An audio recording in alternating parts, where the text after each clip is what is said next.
Okay, ladies and gentlemen, dudes and dames, sirs and ma'ams, welcome back to Diablo 4 with the Spiritborn. Final day of pushing this build to its limit without too much relying on chaotic uniques and everything. So we already did our best. We're already in an okayish position, still not as strong as you'd like to be. We all know that Spiritborn has quite some scaling problems.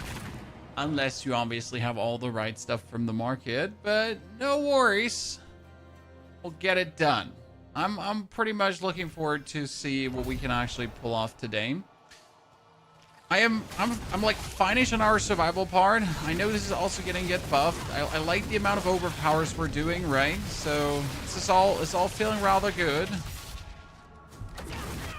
We still have to scale this now, so it's also doing this on higher things. Good afternoon, Bill. Pleasure to have you there on a Saturday. After spending like my whole morning in a children indoor playground for a birthday, I think it's time to slay some demons, you know? And see that we can scale this bad boy all the way. So we got a build guide for you tomorrow with all the details on what this build does, truly. I mean, we definitely scaled the overpower to now happen every single cast, so that's a big GG. We made the survivalier, big GG times 2, right? Now we just need to scale the damage to truly be something nice. Maybe we'll find a chaotic armor. Maybe we'll manage to do it without. Maybe Loyalty's Mental could help if I find like another Banished Lord's Talisman. That would be good. Because right now my Banished Lord's is a helmet, right? And I'd rather need it as a chest piece, pan, something in that direction. So that's what I'd like to get. Because then I could try to play a Harmony of Abawaka to see if that would be enough damage scaling together with the Banished Lords. Or if I could just play Banished Lords, right? Have to see. Odin, howdy party. How are you doing? Main goal today will be getting all our glyphs to 45. It's obviously always like something you want to do, right? Spiritborn sadly needs that for scaling early. Not like Druid, like level 1 glyphs, get 100 done. Quite some grind to do today. And more Infernal Hordes, obviously. Way more. 2,000 armor. I'm sure we need like vastly more armor for more damage. I mean, it's 40% of the armor, so we need like 3,000 some armor, right? For maximum damage from unyielding hits. I think Harmony might be the secret sauce.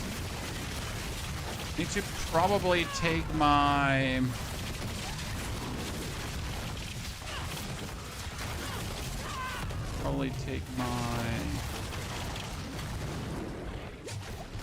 Banished Lords from another character.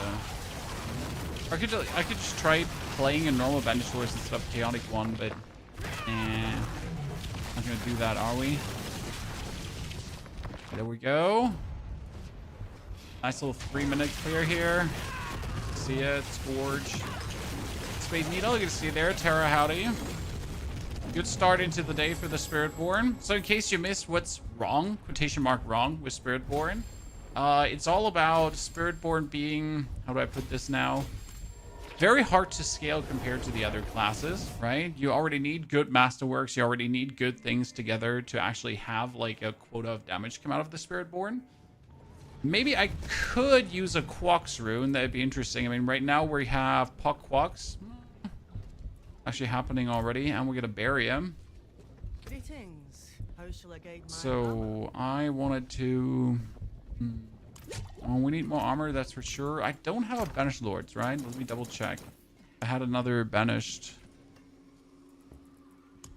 We get the Banished Lords, and we get a Banished Lords chest piece, right? But that would be my yes and shells. So I need like pans or boots currently. Banished Lords, that would be good. Let's see, what do we have? We got like quite some here. So we could do the Hordes. We can do some... Send her back to the lobby. Actually...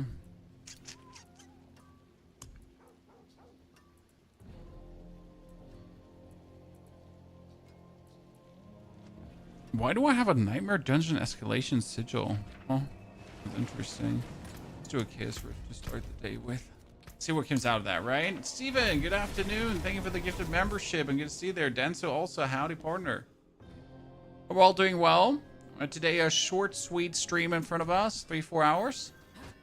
Is this the third stream of the Spiritborn? Yes, Shiro. I mean, every other character needed a maximum of 8 to 10 hours to become, like, insane, right? And the Spiritborn is now at stream number 3, and we're still needing to put together the pieces to get it there. That just really shows how much more grind intensive the Spiritborn is.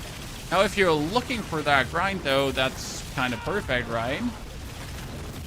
It's a bit imbalanced in comparison to the power gain, but obviously the Spiritborn has a very nice power ceiling because of that, so that's actually cool, right? If your character might not grow the fastest, but therefore has a bit more actual grind to do, then want to min-max your character to the moon. But yes, for the people that don't have time and that do want to feel powerful quick, Spiritborn is definitely not the character of choice. I could just gamble pens probably and see if I get a chaotic armor, huh? What's the worst thing that happens? I get chaotic armor?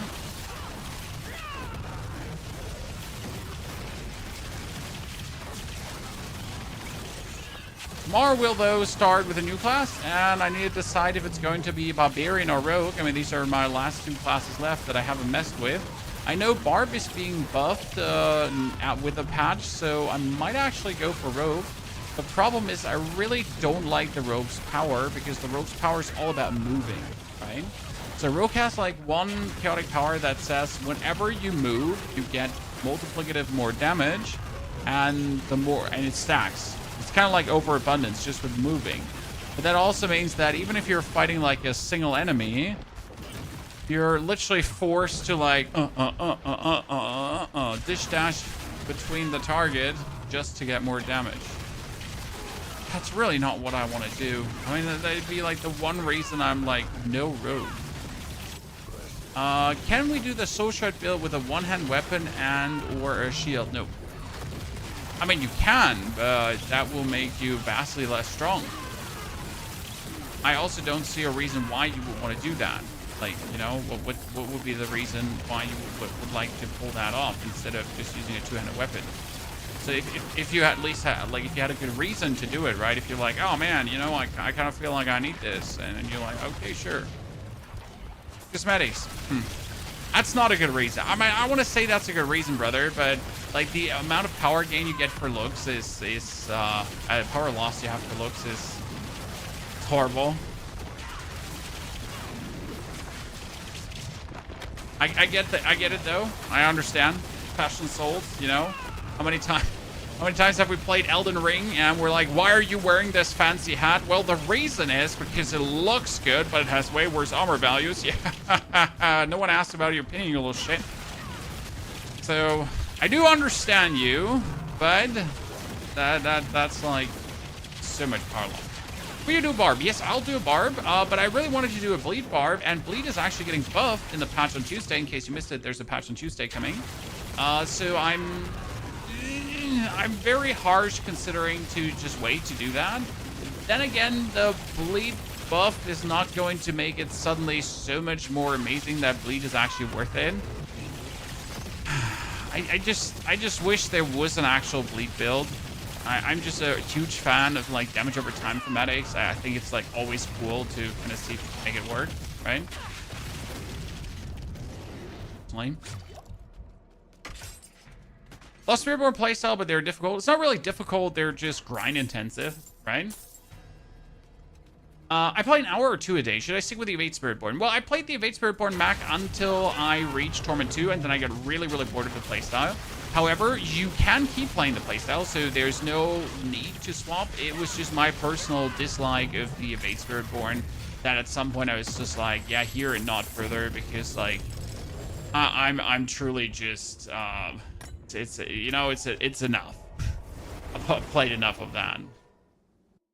What do you think here about Hydrosork? You can play Hydrosork. You can either play it with Mana Shield or without Mana Shield. You get tons of damage. I mean, like, Hydrosork is as good as it's always been. Slight nerf, but not to a point where you're like, oh my god, no, I get nerfed so hard. We're like, well, whatever. It's literally, yeah, so, whatever, I guess.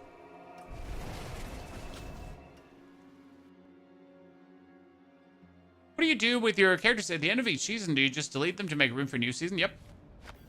I don't even have an Eternal character that has all the mythics and everything, so I do not have like a crazy Eternal account. I literally just delete the characters and I'm just like, good riddance, nerds. It's nice knowing you. And I just kick them in the nuts and that's it.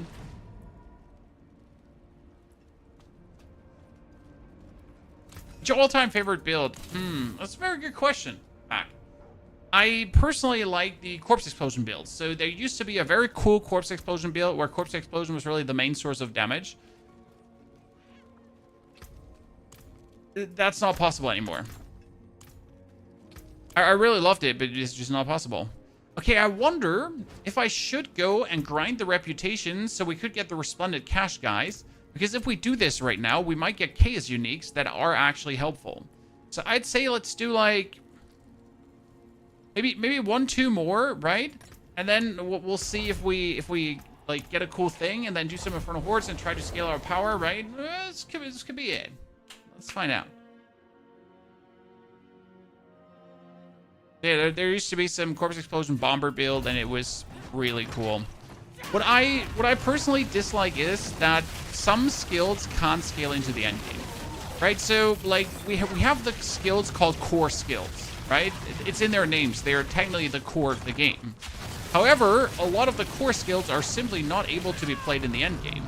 And I feel that's a little bit backwards because, I mean, they're called core skills for a reason, I hope, right? All should be end game viable. Maybe only Torment 4 viable, like not Pit 100, okay? Don't get me wrong, Pit 70. Every single skill should be Pit 70 viable, at least. And I'm just sad that they ain't so. Because that would make like so many more cool builds. And the real sad part is that it would be so easy to do. So this is not even like it's so complicated to make this work, right? A lot of the core skills, and I think you could think about a core skill on your favorite character already, and you're like, hey, if this would get twice the damage, it wouldn't be OP, it would literally just be functional. Right?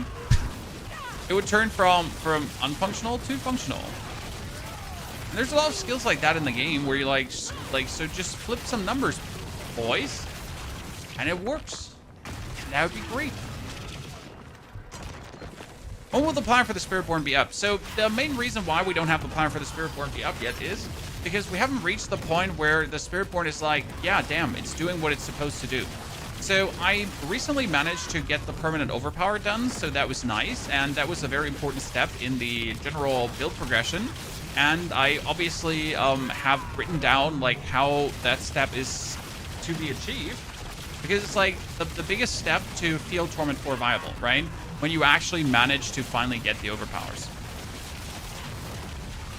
Now, the problem is the next step. So what do we do now to get more damage? And what I'm currently thinking about is if I could get a Banishal's Talisman as my boots, or if I could get a Banishal's Talisman as my pants, and I could try to threaten Harmony of Abawaka to see if that gives me the damage I need. What would Harmony of Abawaka do? Harmony of Abawaka would boost my Gorilla to more damage than ever before. Harmony of Abawaka would make my Eagle Feathers even stronger. So I could potentially do some nasty things with that. Or I could play Loyalty's Mental again and then swap my powers around, but I don't think I need Loyalty's Mental. More like an Abawaka thing. But again, I'm not entirely sure what that would do for us power-wise. So I tend to just not give you something that's not fully cooked yet, right? Because I don't want you to run into the same issues I do, right? So each build has obviously the issues and problems to overcome. But the last thing I want is for you to start a build and then arrive at the same conclusion that I do while this scaled shitty, right? But then not have the answers. Because right now I kind of have the answers to how to scale this character, right? But how do I scale this character in a meaningful way that doesn't require thousands of hours of farm, right? Because you don't have thousands of hours. You don't have Rob levels of farm. I think we're going to call them Rob levels of farm without being mean to Rob in any way, right? because that's like the investment of time, right? You want to be gay man? Well, you need Rob levels of farm then, brother.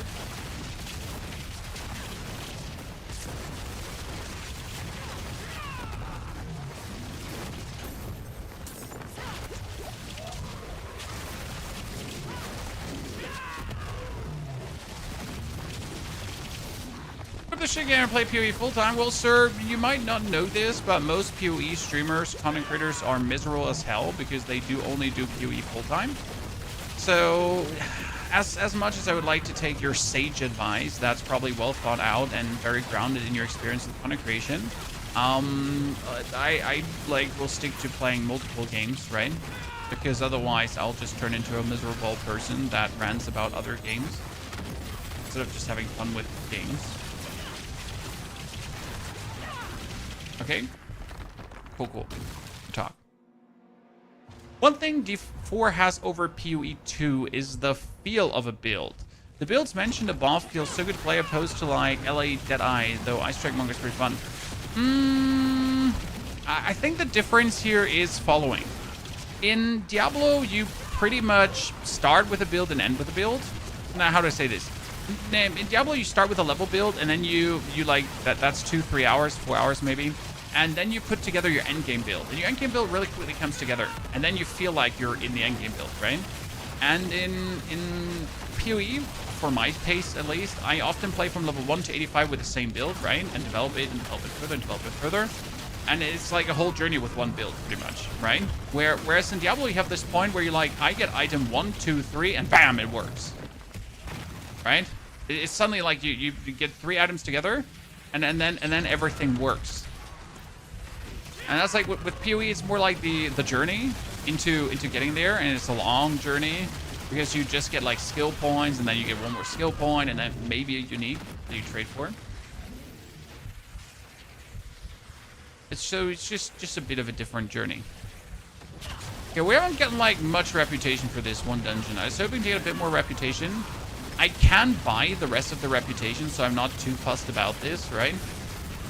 I can just buy the rest. I can just get the Infernal Warp, so not breaking my mind here. Nightmare sigils, so don't mind if I do, ladies and gentlemen.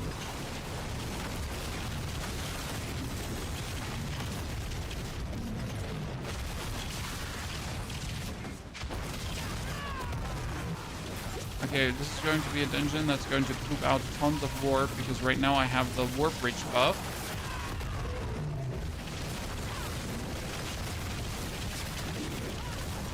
Fantastic. Whoops. What build is this one? This is a Spiritborn Gorilla Smash Feathers build that is using the power of the Rod of Kapaleka to pretty much permanently overpower. So right now I have 200 or 191 resource, right? And the Rod of Kapaleka is using up all my resource, and then I push the Banisher's Talisman, and then I use up all the resource, and then pop. So every second hit is like an overpower, and that leads to like the amount of overpowers that you see here. Now the problem is obviously that my overpowers have low damage, right? They go up to like 50 million, 60, 70 million, 80 million. That's low damage. So I need to now, you know, go above and beyond.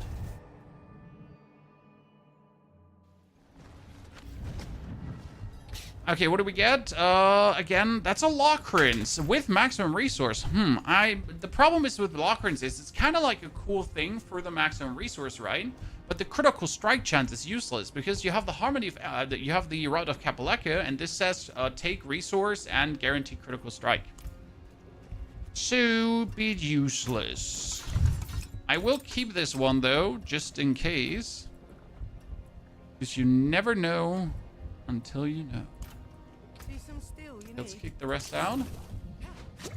We're gonna gamble for pants, because if I would get a chaotic armor, I would want it to be a chaotic pants armor, right? I need nothing else, so everything I get is here quite useless. I just Unless I get like a chaotic pants. All just flat out a waste of my time.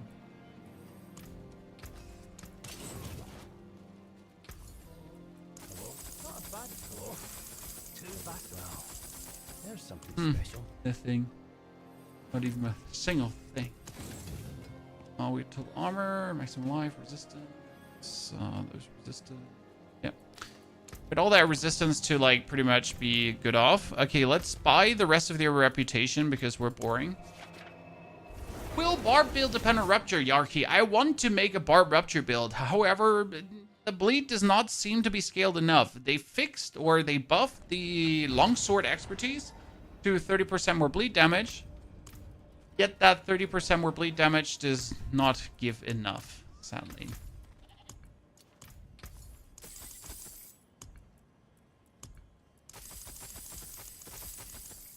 Okay.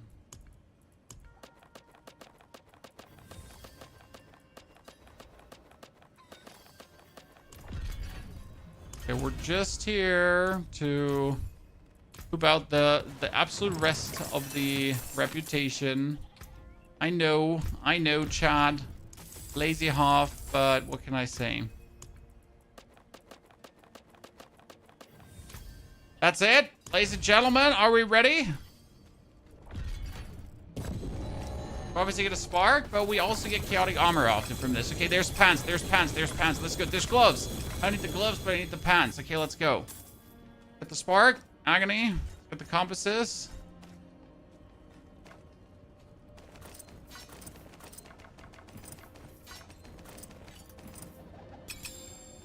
Okay, show me the money. What do we have here? This is a Balzan's Max Ladle, and this is a Balzan... Really? Really? Really? That's... Why don't you just spit me in the face? That's a Harmony of Abawaka. Interesting. I was looking to actually play a Harmony of Abawaka, but I could simulate playing a Harmony of Abawaka right now. What do I mean? Well, so usually I would play the Harmony of Abawaka on my helmet, and I would play the Banishless Talisman on my pants. But since I don't have that, I might as well just flip it around, right? Yeah. So what does the Harmony do? According to your secondary Spirit Hull choice, your skills are also additional Jack, Eagle, Gorilla, or Centipede skills.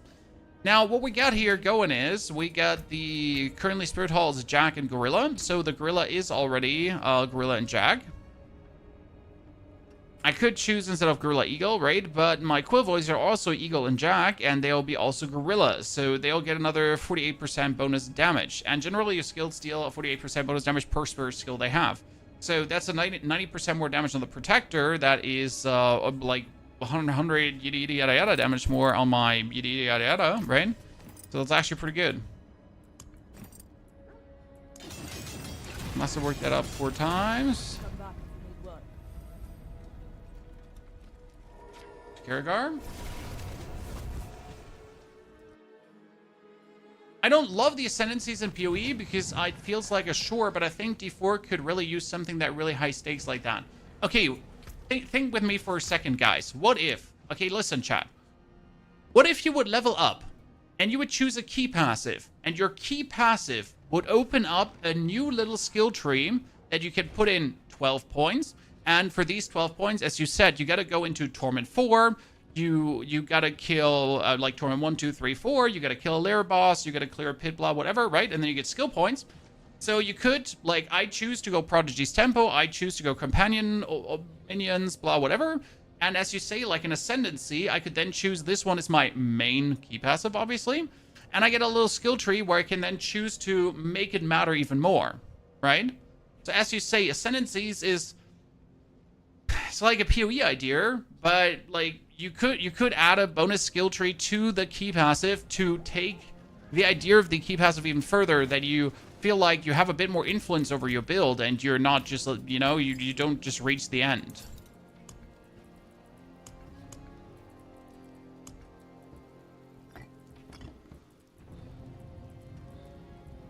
Possible. Comments.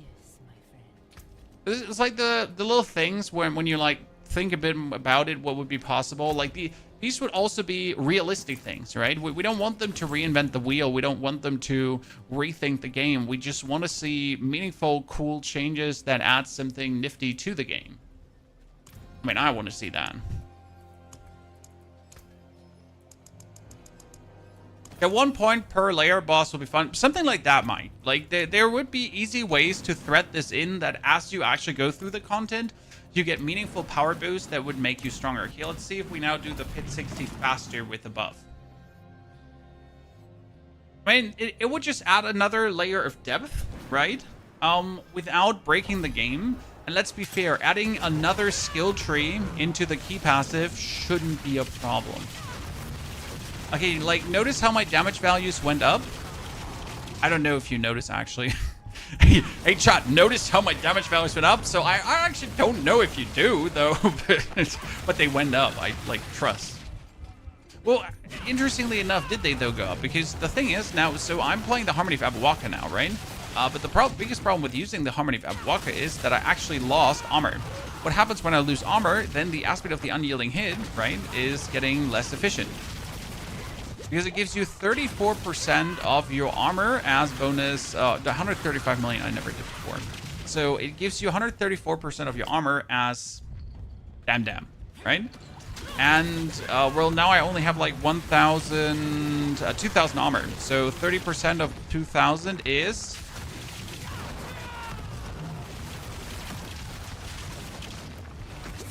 Yeah, okay.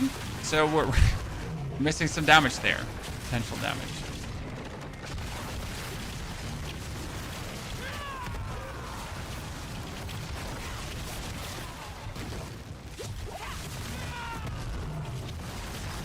That's more damage. You can feel it. Okay, so the answer to the problem, as I said before, is we need a Banishlo's Talisman as NEPs, right? Banishlo's Talisman as my boots, hands, or gloves.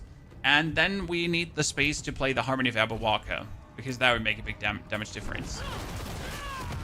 The seasonal mechanics should appear in every type of content. Helltides, Sniper Dungeon. Oh, that anyways, Cosmin. That we don't have chaos portals inside the, like everywhere, right? That chaotic monsters couldn't, like, attack me here right now. It's kind of sad. Now, the thing is that they kind of, how do I say this now? And I think it's a big mistake. So they want to keep the pit pristine, right? The pit should be this always the same thing that you can test your build again, how quick this is, and so on, blah blah blah bullshit. Where I feel like it would be way better if we had like the pit also be influenced by the seasonal mechanics, right? It would just make it more fun. Like we literally had the headless rotten thingies from the Witchtide event, right? From the witch season. And why did not all pit bosses get replaced by headless rotten dudes? It would have been so much cooler, right? We have these new type of bosses, and they're great and they're fun, and then they're like, yeah, but they're only in the Witchtide, and good luck, have fun, right? To never meet them again at some point.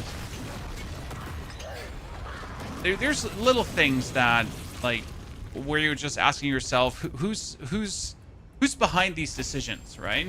Without an evaluation now, without saying Blizzard sucks or this dev's bad, who's behind that decision? Who put his brain power behind this?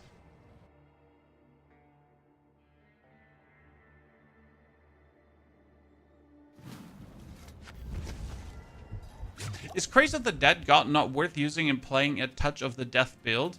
I can't tell you because I really have never messed with Touch of the Death. I'm sorry, Sand. I've not even looked at it, right? I couldn't even tell you what Touch of the Death doth right now, right? Like, what is the ability even remotely up to? Now, I have no clue, sir. Heavy apologies.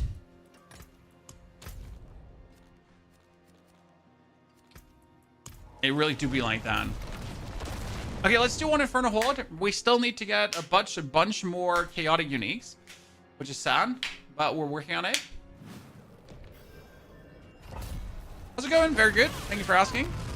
I mean, I've been enjoying the journey with the Spiritborn, even though it's somewhat frustrating. And I can't wait for them to finally... So two things are going to get fixed, guys. Soulspires and Ambushing Hellborn.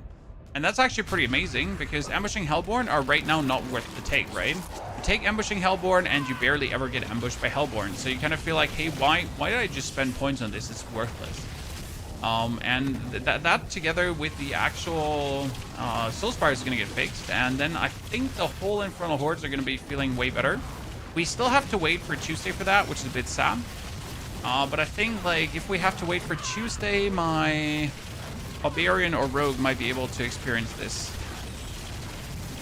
Then I'm looking forward to see how much more Ether can we actually get when Soulspires work. Make a link for the build? Sadly not, sir, because we're still in the figuring out stage. So today is the final day of making this build work in a way that you don't need 20 billion chaotic uniques, right? So truly just sitting down and putting the pieces together, that kind of stuff. And then tomorrow morning, I'll have the fully flashed out guide that hopefully explains everything down to the little gritty detail. And most importantly, how to go from Torment 1 to Torment 4 with this build, and then also exist in Torment 4, which is Spiritborn's biggest issue. To actually exist in Torment 4.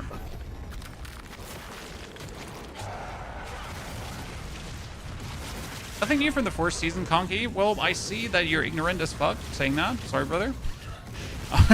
You say nothing new from the 4th season. You really have not paid a single point of attention, and I'm sorry, can't take you serious here. But if you would have said from the 6th season, you know, I could have at least respected you.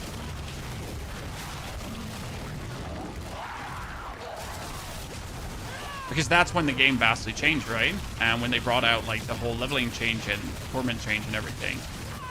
In a 3-6 ether run, the highest I've seen so far is like 4-9 ether. But it all comes down to the ether goblin waves, right? You either get the ether goblins or you're not getting them. Rick, howdy partner. Which Spiritborn build is this? Mine? Fine. What can I say? This is a evolution of the Evade Spiritborn. So you pretty much start with Evade Spiritborn and then you transition into this. It's all about overpowers and then overpowers. And then on top of these overpowers, I want even more overpowers. And then we're going to add a bit more overpowers on top. And the whole trick is that you obviously use up your whole Essence Globe over and over again. But the whole trick with using up your Essence Globe that people forget telling you every single time is that you also need enough resource generation to actually fill the globe back up again, right? Because the problem was, for me, for example, I would only fill up 90% of my Essence Globe after using it completely up. Well, guess what? 90% is not 100%, so you're not getting an overpower every second attack, you're getting overpower every fourth attack, and that's vastly weaker. Right? That's 100% less overpowers. And suddenly you're not doing the damage you're looking for, and you're kind of wondering, what's my Spiritborn ass, right? And for some reason, those little details are always missing in builds, right? Things that tell you why you're ass, apart from, like, your ass. It's tomorrow Rogue Day, either Rogue or Barb. The problem is Rogue has a really shitty Spirit Boon that I hate. Spirit Boon. Chaotic Power that I absolutely abhor. Colossal Fiends, let's go. I need to see how quick I can kill monsters. Use the aspect for the Vortex skill, no. What I'm currently using is the ultimate that allows me to reset my cooldowns if I spam the same spirit skill 3 times in a row, right? So I pretty much spam where I hold down my feathers, in case you don't see this, like I hold down my right mouse button, okay? Because I have infinite resource. I can never run out of resource, so I hold it just down. And since I play the skill points that would dash me instantly to enemies, I also instantly dash to enemies every single time, right? So that's kind of like nifty because I just get wherever I need to be at any given point. And then we're pretty much restoring our resource instantly, and we're restoring our cooldowns, and then we can like spam our actual cooldowns, so we can go for ulti, and that kind of stuff over and over again, and that kind of like works really good together. So yeah, that's what you pretty much see here in execution. And then obviously overpowers, and we appear as always dying because we're using the east cornered, right? But we're not really dying, right? We were kind of like just almost dying. You could try Reign of Eris again. The biggest problem is that just the strongest rogue unique power is truly the one where you consistently move around, right? But I just stopped playing Evade Spiritborn because it was getting boring. And now Rogue has a power that says if you move and then move again and then move again, you get 70% more damage, 70% more damage, 70% more damage, 70% more damage, right? So you get tons of damage. It's insane how much damage you get. But do I really want to just move? Because it would mean you would have to like dash, reset cooldown, dash, reset cooldown, dash, reset cooldown, dash, reset cooldown, dash, like, and that all the time. And like, oh man, like, is that what I want to do? I really, like, I don't think so, right? And I might do an Orphan Maker build because Orphan Maker is the new item, even though Orphan Maker feels a bit weird because you have this gameplay where you artificially can't shoot, right? You shoot a shot and then you get a reload mechanic, and then you shoot a shot and get a reload mechanic, and you shoot. Chaos Wave. Lords. I mean, Lords would be 15 more ether per Lord. Shit, I need to take that. Screw the Chaos Wave. Should I try Sorg? Sorg is really strong. As soon as you get Mana Shield, you can't die. So, ta-da. I mean, like, generally, Sorg is amazing. You get into Torment 1, kill your first Bartek, pick up the Mana Shield, then you're Undying. Then you get yourself an Oaken's Catalyst or a Strike of the Stormhorn. And on top of being Undying, you do tons of damage, and then it's just a brilliant, good, fun ride. And that's it. That's how simple it goes. Then you got some scaling issues into the endgame, so when you then want to go for Pit 100, right, you got to start having perfect Masterworks and perfect Greater Affixes and that kind of stuff. But Sork into Torment 4 as a Torment 4 farmer, super brilliant. As a Pit pusher, it kind of loses, like, a lot of the appeal.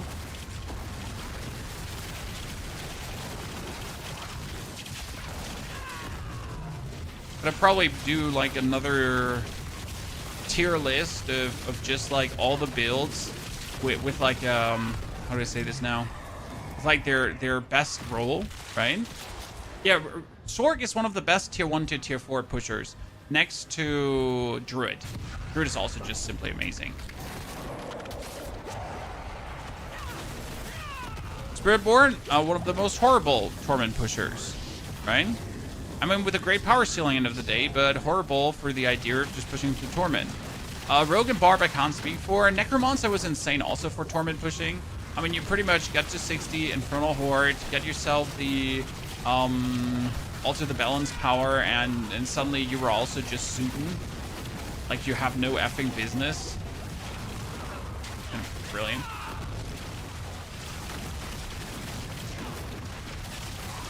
Shred is not great for farming, but incredible for pit pushing. Yep, it's almost like every build has a good use, and that's why we have the Armory for. I kind of feel like people keep forgetting that we have an Armory, right? Where you can scale your character into multiple builds, and then you just press the button and you instantly swap. Like, you want to do the pit, you just swap over to your pit build. You want to do the Infernal Hordes, you swap over to it, right? I always have the feeling people forget that. Okay, Hellish Masses. No, I want to start with four things at the start. Hey, you can't hide chat in short mode, can you not? Honest question. I genuinely, I am not often in like YouTube streams myself because like I stream, so I don't have time to watch stream. So I'm not sure if you can't hide chat in a short stream.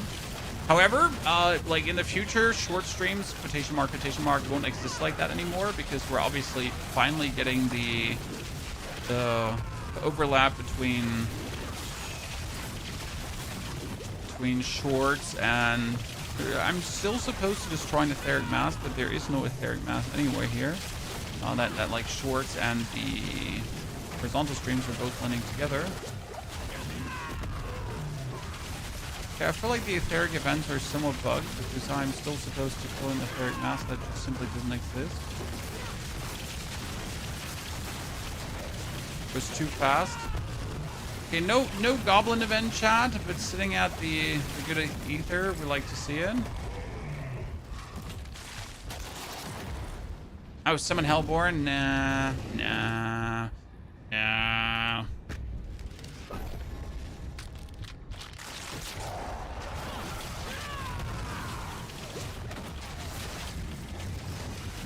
I'm a weirder. I like to have a carrot and only one build. There's nothing weird about that.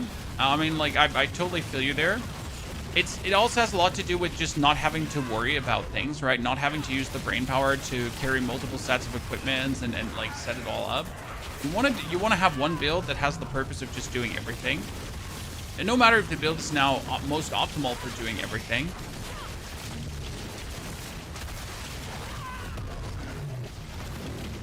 So, yeah, weird.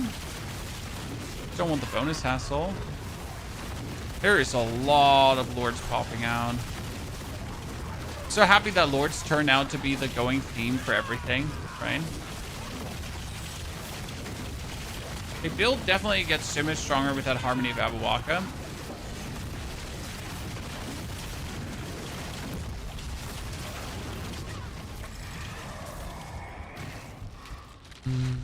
What's this game? Diablo, sir. Okay, Wicked, Enduring Lords, Exalted Hellborn. No. We're gonna make the Ether Fiends have a chance to spawn in place of elites, and then I can just spawn random Ether Lords everywhere, right? Oh, 4 masters and not a single one has a lord inside. Okay, that's scam. I call scam. Oh, a single lord inside. Oh shit. Big robbery, chat. Big robbery.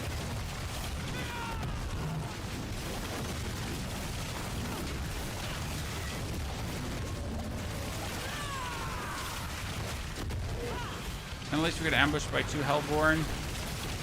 There's a lord in here. There's no lord in here.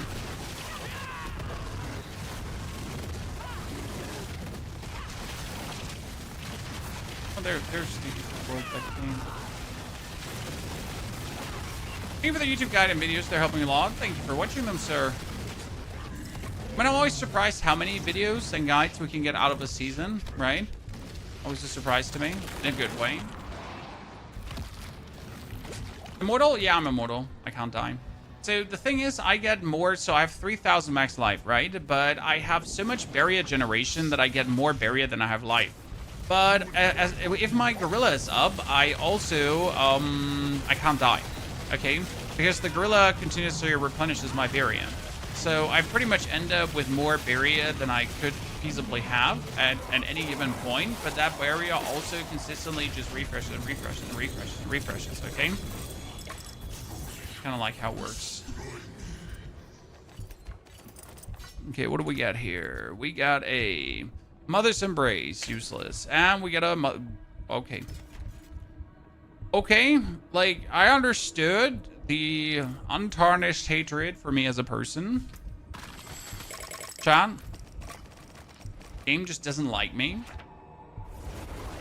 It's fine. I'm not mad. I'm not mad. By the way, to all our vertical viewers, there's also horizontal stream running. Don't forget that. You can also get the full picture, not only a bit of the picture.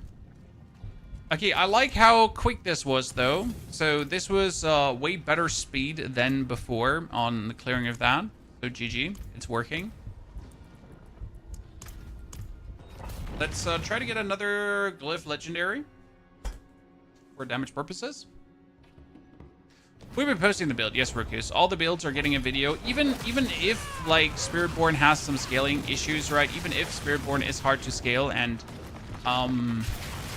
the video is gonna start with Spiritborn is a lie. Goddamn snake oil again, because it is, right? Every creator that showed you how amazing Spiritborn is just omitting the truth. They're only showing you the amazing endgame result without showing you the actual shitty journey to it. That's why we're struggling through this all, so we can get you the whole journey. Apparently, Rake is incredibly strong. Yes, but the problem with the Rake playstyle is, sir, that you're continuously going to be dish-dashing between and through opponents like this. Wop, wop, wop, wop. So your whole screen is going to go wop, wop, wop, wop, wop, wop the whole time. Before you start with a Rake build, like, check out videos on, like, high-end Rake gameplay, just to notice that you're probably going to hate it after, like, 20 minutes. The only reason why I focus currently on the Quill Volley over anything else is because it's actually a playstyle that just doesn't want to make you vomit. That doesn't want to make you like just yell at the screen and poke your eyes out. Right?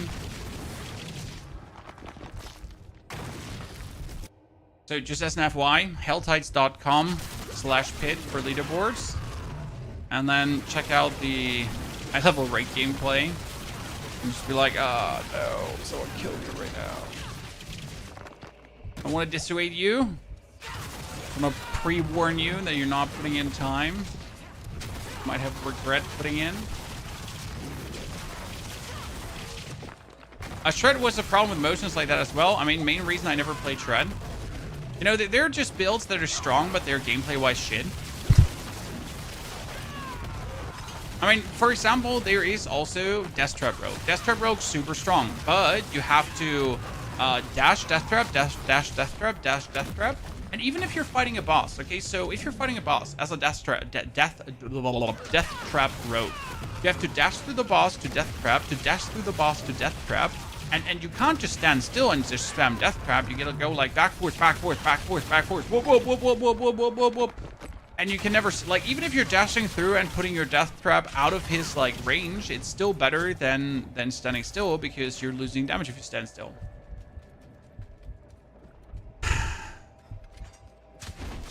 You are playing the Ravens, but you die to a monster's fart. You can use the Quave rune, you can drop Debilitating Roar and play the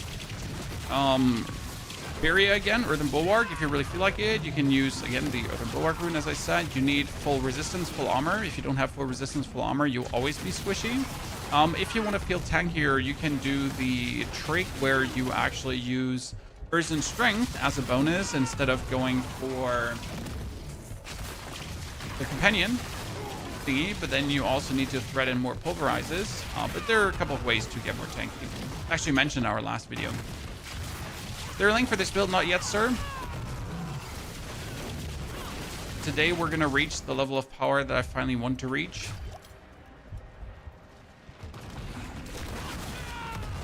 Puddle Splasher. The Puddle Splasher was so good. I didn't even do it this season yet because, well, I've never got myself the chaotic unique I need. Sadly. Okay, canny, pop, pop, pop. So one more, then we got this leveled up and we can push that. Spiritborn in the last 2 seasons looks more like a secondary class where you need to level up a char before. Yes, Victor. It doesn't only look like that. This is exactly what Spiritborn is. It is a second citizen class that you dare not please to play as your very first class, because it will only lead to tears. Do you think 175 Paragon points is enough to reach Torment 4 easily with Spiritborn? No. It is a combination of not having enough armor, not having enough resistances, and not having enough damage, and then not having your glyphs activated. Spiritborn usually starts feeling good with 200 plus Paragon points because you can activate all the glyphs and at least get all the legendary nodes. Yeah. I spend a lot of time into, like, I spend a surprising amount of time in Torment 3 with the build. Because, like, you're literally forced until you find the respective pieces. Now, obviously, with the lessons I learned from maxing this out, I could progress faster through the Torment tiers, right? I was focusing a bit on the wrong items, like, I didn't get the Rod of Kapaleka fast enough, didn't use the Banisher's Talisman, I used the Banisher's Talisman wrong for this build, and a couple of things that all made this weaker than it should have been. However, Paragon points are king, Spiritborn, more than in other classes. You played Barb as your first class this season. Technically, Barb is good. I mean, I've not heard Barb players generally being unhappy because of the auto shouts. The auto shouts have been working very well for them. Japan Barb this season, I don't know how good it scales. That's my biggest problem. I know Barb is strong again, or strong enough again, where you can have fun with Dust Devils, where you can have fun with Earthquakes and all that kind of stuff. Problem is that all the builds that are still strong are so heavily nerfed that they used to be stronger and you're playing neutered versions. So the main issue with Barb is it was just so neutered that you're not playing a single build that wasn't neutered, right? So you know you should be stronger, but Blizzard decided that you're not supposed to be stronger. That feels a bit bad because you just know you have to nerf, right? Barbers are the classes where you just know you can shop between the lags and you just gotta now deal with that. Like your daily bread and butter.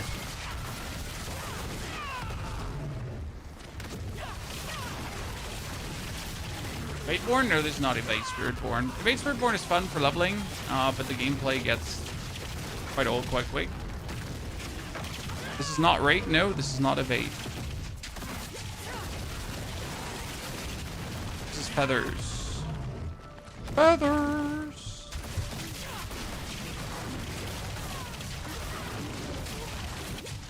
Actually get to the billions of damage today if everything works out.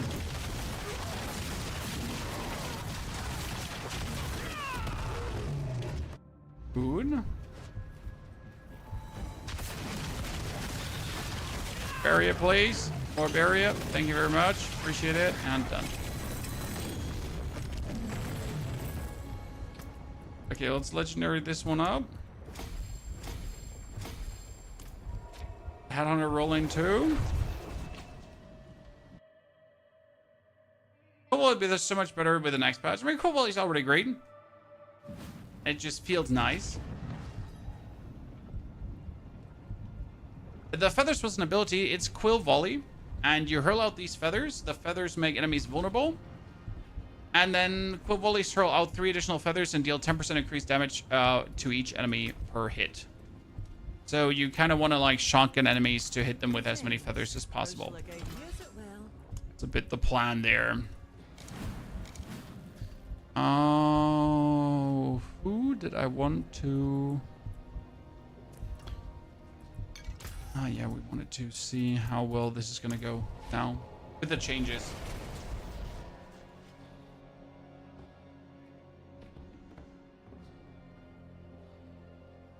Which build would you recommend on Necro? The Soul Rift Necro. You get Torment 1, pick up Alter the Balance, Soul Rift, done. Anything else is bonus. You're going to play previous styles in order to enjoy D4? No. Each Diablo stands singular. However, in last year, I replayed every single Diablo from 1 to 3 into 4. And if you just play the campaigns, it's really worth it. It's really fun. It's really enjoyable. There's a great story behind it. And it kind of teaches you a lot about how the game kind of works all in all, right? Let's see if I can stand still in this poison pool with my barrier. Oh, I can't. Oh, I can't. It's like a clutch thingy. Okay, we did so much more damage than last time to him. Like, this is really good fight. What are we trying to get? A new Rod of Kapaleka. But I need to get a Kapaleka from Duriel. Why Rod of Kapaleka? Well, listen. I can always get a better percentage. Because the Rod of Kapaleka, what it does, for you to understand, it gives you critical strike damage 0.15 to 0.75 per vigor spent. And now I have 4-5, and I currently have 216 vigor. So we got 0.45, 0.45 times 216, right? So 97.2 is kind of nice, but if you have 0.75 times 216, you know? A little bit better, a little bit better. Oh, that's 3.9, 3.9. Oh, that's maximum resource. Shit. Because that's actually what I need, right? You kind of need the maximum resource on the Kapaleka. Why is that? I mean, as you can see, my resource is 26 here right now, out of 35 possible, right? And this is 36 maximum resource. So with the maximum resource on the Kapaleka, you're able to get more overpowers. It's quite nasty. Oh, that's core skills. And 60%. Wow, that's pretty good. Let's kill another one. From yesterday's video, would you say this brings Spiritborn back up your list? No, Mr. Rukus. This build is exactly the reason why the video exists. So in case you missed yesterday's video, it was all about the top 3 builds in the game and why Spiritborn is actually terrible. Despite being the #1 like build in the leaderboards, right? It's probably the worst character to play. For all the reasons that we mentioned earlier about like the shitty scaling and stuff. Come on, you can kill him!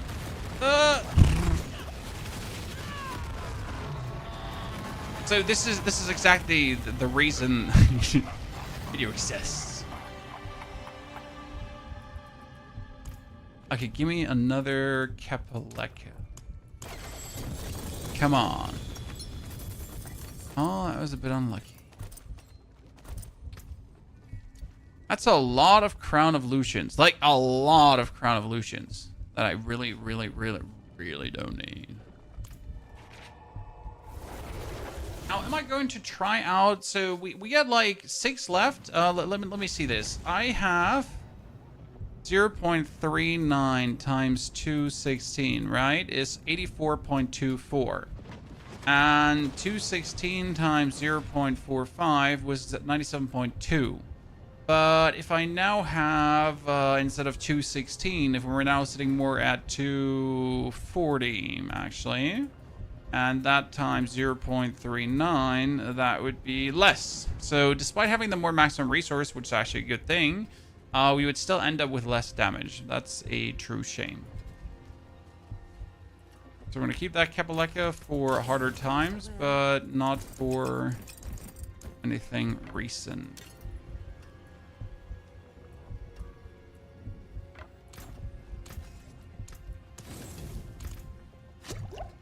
Okay. Guys down. Oh, we could farm some more Duriels here. We get Shards of Agony, so we could... should we try to get a better Rod of Kapaleka? We should probably, because I really want to see what the damage looks like. Is it worth coming back this new season? I haven't played since January. Okay, listen. What is so amazing about this season? You have something called Chaotic Armors. Chaotic Armors can't be traded. Chaotic Armors are uniques that can appear. This is a Banished Lord's Talisman, right? That's usually an amulet. And this is the Harmony of Abawaka. That's usually a helmet.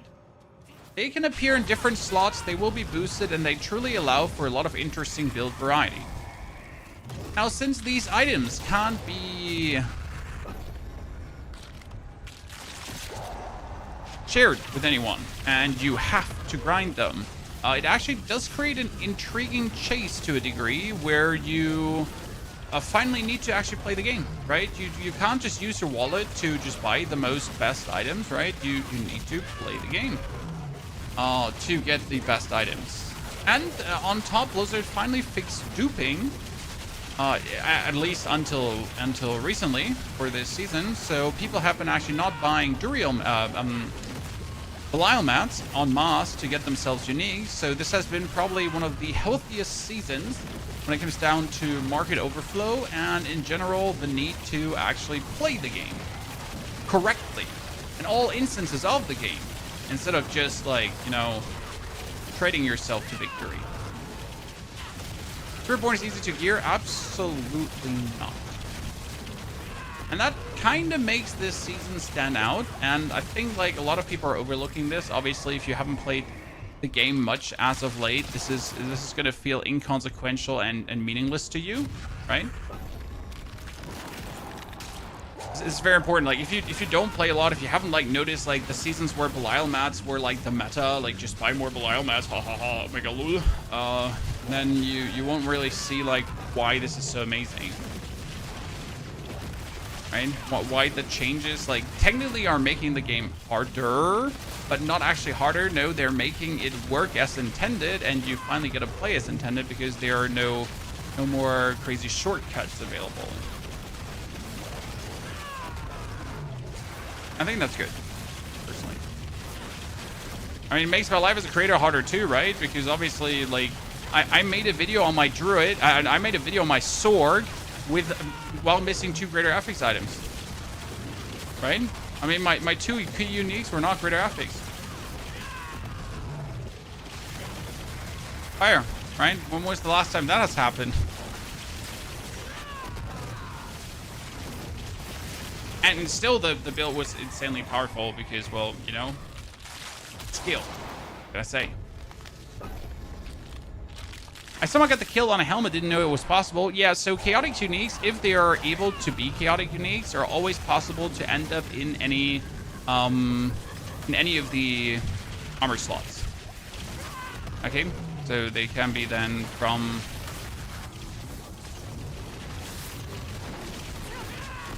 pants to helmet to boots to gloves to whatever. Just no amulets, rings, or weapons, right? For sure. Obviously, it's only 13 items per class, right? Not more. Yeah, this is a good wave here, chat. It's a good wave. Nuking these poor bosses left, right, and center, huh? I mean, the build has definitely taken a leap in strength here. Oh, no more enemies are spawning. That's kind of sad.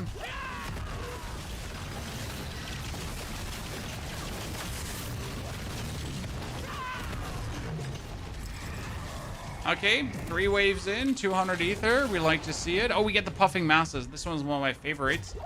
It's gonna have masses poop out a lot of ether. Favorite season so far? Yeah, but I already know I'm gonna miss Chaos Armor tremendously. I'm not sure if Blizzard should make Chaos Armor permanent, if that would be healthy for the game. I might also not care. Because it's just like to the level that I really enjoyed Chaos Armor, right? At the start of the season, before we all played this, Chaos Armor was like, yeah, okay, it's gonna be fine, right? It's kind of funny. Builds also work without. But as soon as you get to play with it, you're like, oh, fuck, I really want this, and this is gonna be so cool. And if I could actually combine these uniques because of Chaotic Armor together, that'd be kind of hilarious, right? So, don't be sad.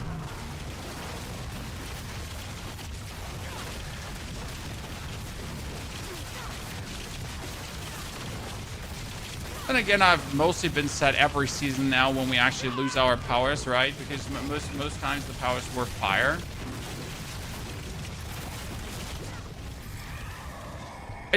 We just gotta hope that they learn the right lesson from this, right? So that Blizzard understands why we like Chaos Armor. Like the theory behind the Chaos Armor, that the reason we like Chaos Armor is because it's creating a chase. A meaningful chase that's actually fun, that can't be bought, right? That can't be helped out by others. There's like a chase that you have to do. This is a very personal thing, right? No one can technically help you with that chase apart from obviously doing Infernal Hordes together, but you know what I mean. Oh, that's kind of like they understand that. And they're not like, so we understood what you liked about Chaos Armor, so I don't know. We removed it from the game, and any trace of it, and will never return. I hope only that such chase is also intended for set items. The problem with set items is that we need more slots. So right now, with the existing armor slots, set items wouldn't work, because where would they go, right? With uniques and mythics existing, and then set items on top, there would be too much choice, and like, it would be... I don't think it would work properly. If we now had a shoulder slot and a belt slot, maybe it could work, right? They're buffing Infernal Hordes in the patch. Yes, they're making Soul Spires finally work. So by increasing their range and by increasing the enemies that ambush you inside of spires, so that's actually like a meaningful buff. It might not sound like one, but it is a meaningful buff. So they're truly doing something to make the hordes more functional once again. That's important. Okay, this is like terrible for the Spiritborn because all the worms, they have no HP, right? So we all know worms, they don't have anything. They just fall instantly over. This is for Druid, like the perfect wave, because Druid with Cataclysm just one hits these worms screen wide and off screen wide.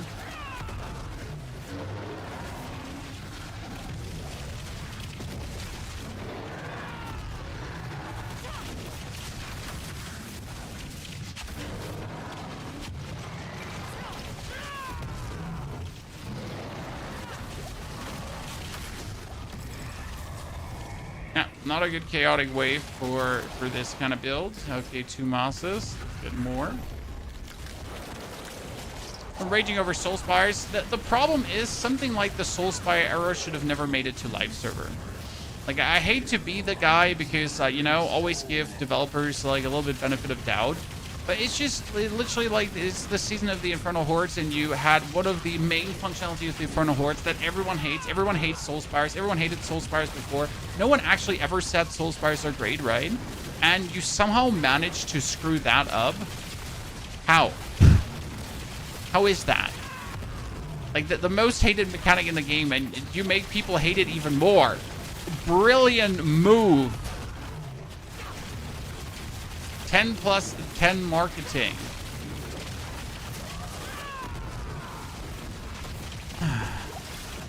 You want to try Spiritborn? Well, Spiritborn levels best with Evade Spiritborn. It's a specific way of playing Spiritborn where you don't actually use attacks anymore, where you simply evade and use then the Spirit Hall of the Eagle to hurt your enemies. And it's kind of like a fun playstyle because it does so much damage, just so unnecessary much damage, that you can suddenly just bump the difficulty up from normal to expert and just fly through the game on expert. And then you can even go for penitent difficulty at some point, like really early. It's truly atrociously stupid how very efficient it is. Okay, we got Etheric Masses reform now, Chad. At the same time, on top of Etheric Masses reforming, we have them. The more Etheric Mass stuff we take, the more ether is inside an Etheric Mass. You can really get like the best of the best here right now. Hit a wall, tier 3. Yeah, I have the solution for you, Asian. I gotta make that video tomorrow where we talk about like what actually is the biggest problem with Spiritborn and how you overcome them easily. I mean, easily with the right amount of farm and the right items, but I figured out the puzzle without needing chaotic uniques, right?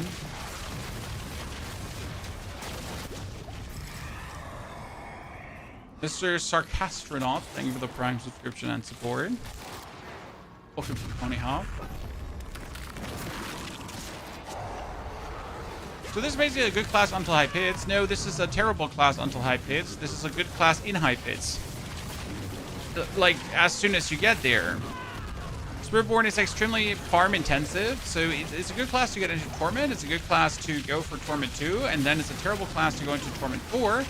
Then it becomes a good class again after you finally put in the pieces together, right?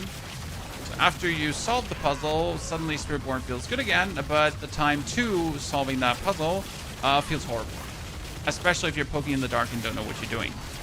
Then you're going to be like, this is the worst class in the game, and I hate life, and I hate Rob for showing me a cool Spiritborn, and like, what the fuck? Never told me how terrible this was. If you like farming, it's perfect class for you, honestly. There's a lot of like, if you actually like the challenge, okay? Spiritborn is for someone who likes the challenge or who already has a character. Simple as cake. So either you like the challenge or you have a character already, and then you feel like, yeah, we want to do this. No, Masters have a chance to spew out Soulspires. This is technically one of the worst ones yet in existence, but the reason we take this is we just want more things inside the Masters, because again, more things inside the Masters gives more ether per Mass. So them giving us a Soulspire is just, I guess, a cherry on top. Without actually being a cherry.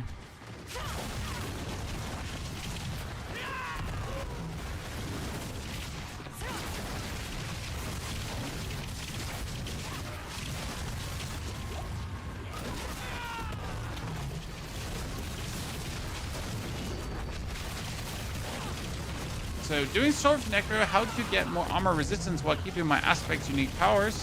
You should use Rahir. Rahir is the mercenary, and that gives you either armor resistance. Then you should use the Essence of the Mountain, Incense of the Mountain, and the Incense of Resistance, and both of these are going to tremendously help you to keep this up. Generally speaking, this is a season of instances again, where using instances is not an option, it is mandatory. Because of how useful they are. Okay.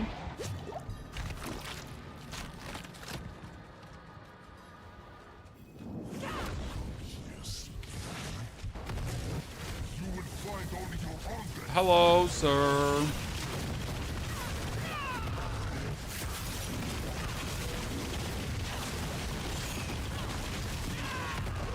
No, I like how much damage is just floating out here. Just works so well. So what time is it already? I gotta have a bit of an eye on the time because we currently have auntie at home to take care of the children. While we play video games, Chan. Okay, everyone, what could this chess piece finally be? What are we hoping for? Ba-ba-ba-bum, ba-bum. It is another Crown of Lucian. Holy moly. I wonder if you could use the Crown of Lucian in a meaningful way. Because the thing is that we right now, you have Quill Volley, right? And you shoot Quill Volley, and I don't know if we could make the bigger cost matter.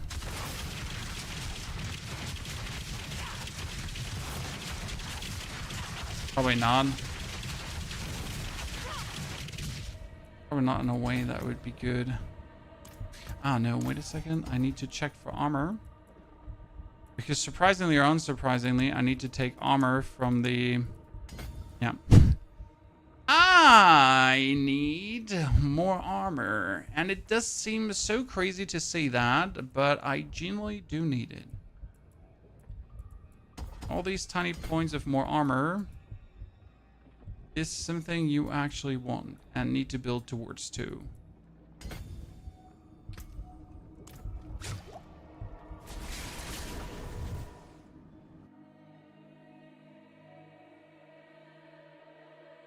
Played Spiritborn Quill Volley from 160, and as you said, going from tier 2 and 4 needs a lot of farming, time, patience, and a bit of luck and drops. Yes.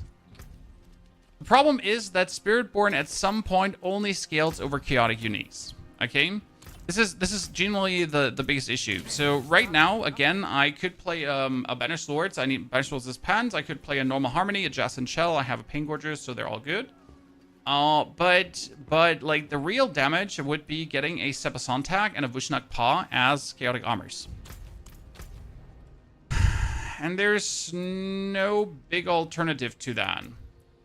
It's a little bit, I gonna need to get that, right? I feel like my build fails if I have to use pods. Technically, yes. Practically, no. Considering the amount of chaotic uniques and everything you need, Mike. So I get your feeling that you don't want to use instances and so on over here or whatsoever, right? But the reality is just a very simple, like... That's what they're there for, you know? And they don't exist for fun. They exist for a reason, and exactly for that reason.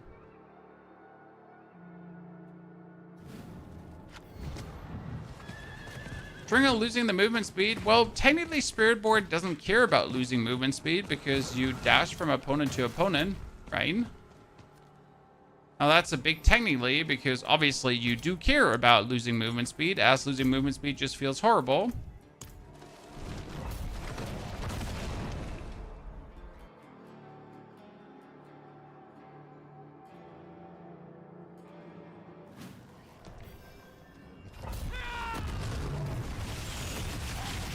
Okay, let's do only a 8 Infernal Horde and try to get the ether we need. Oh, that's terrible. Let's take Fiends, because ambushing Hellborn is still bugged, or not working as intended. And I'm happy when patch notes kind of like back up your feelings, right? I knew that the Hellborn weren't just ambushing enough, right? I knew that deep down. It was just not feeling it. And now in the patch notes, seeing like, oh yeah, we like, you know, we buffed the ambushing Hellborn to actually appear more often. I'm like, yeah, I knew it. Oh shit. Dude, from the beginning, you can't hide this from me.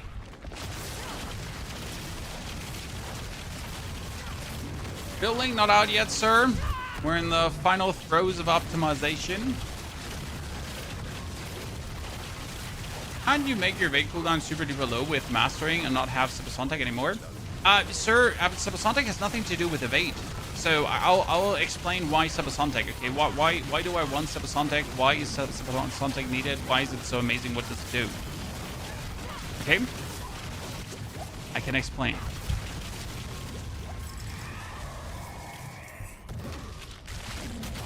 Puffing masses. Yeah, puffing.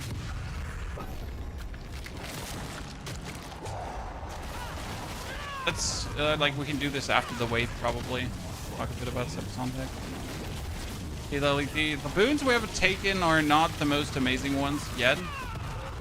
Maybe they could be better down the line.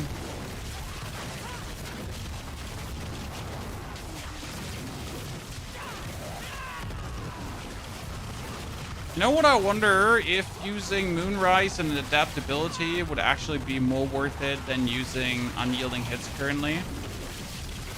Because Unyielding Hits gives me more damage, right? Don't get me wrong. As soon as you have Kapaleka, might actually be able to just use adaptability and Moonrise, right? Gotta actually check. Like, I'm genuinely, like, it just hit me. It took me kind of a while to comprehend that. A bit stupid, man, honestly.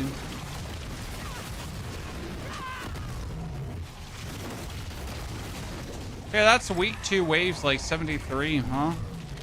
Pretty terrible. We should take the Mosses, that would be brilliant, but I need to take the Devil. So why do we want Supersonic? Okay, Supersonic stacks your basic skills deal 100% more damage, okay? And it has your basic skill deal double damage, and it has 6 ranks to follow through. Follow through is this skill that says your basic skills deal 6% more damage, and it's 2% more ranks. So 6 ranks more is also another 12% more damage. And then, like, with the Master working, obviously getting a bit more out of this, but most of basic skills deal double damage. So the thing is that the Rod of Kapaleka says your core skills are now additionally basic skills and free to cast. So my actual Quill Volley is now a basic skill. This also brings then up the question, would it be better to change an aspect? And come with me now. Does the game ever like to your build? No. So we are currently playing the aspect of Quill Volleys. That says Quill Volley feathers explode at their apex and return to where they were cast, both dealing 80% of their normal damage, or 58%, which is not bad. But since my basic skill is now my core skill is now a basic skill, you have 2 aspects. One is called the aspect of Moonrise. Moonrise says, damaging an enemy with a basic skill grants you 4% attack speed, 10 seconds, taking up to 5 times. Upon reaching maximum blow you into blood rage, you get 60% damage and 15% movement speed and all that kind of stuff. So, technically, this is actually better. I just don't know. Then, you also have currently, casting a Gorilla skill increases your weapon damage by 34% of your armor for 3 seconds. Maximum bonus is 1500 weapon damage. And we currently only have 2000 armor, so 2000 armor is only a 600 damage bonus, which is not that much.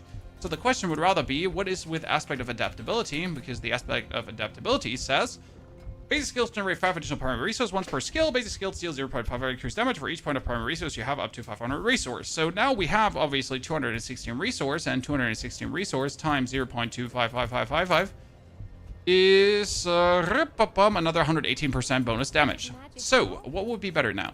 Let me show you. Chat. What would be better? What's the best way to get Opticide and Forgotten Souls? Legion events. Legion events and normal Nightmare dungeons. I've gotten like 100,000 Opticide by just doing Chaos Rift Nightmare dungeons. Okay, I say normal Nightmare dungeons. Chaos Rift Nightmare dungeons. So let's see how high the damage gets now. We all know how much damage we've been dealing mostly. 427 million. Yeah, I haven't seen 427 million before, Chad. So these 2 aspects now, more damage. Proven. Interesting.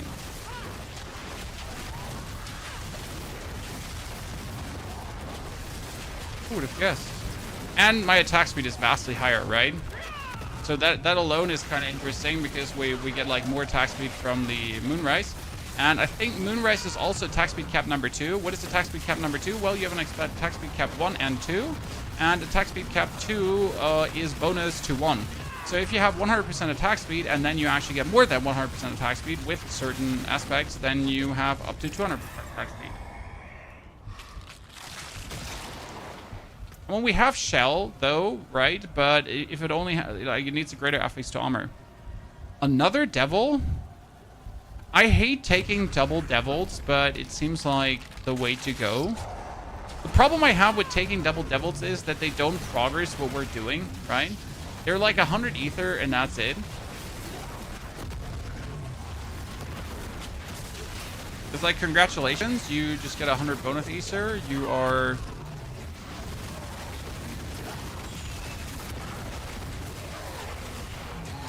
right? You're the chosen one, and or not.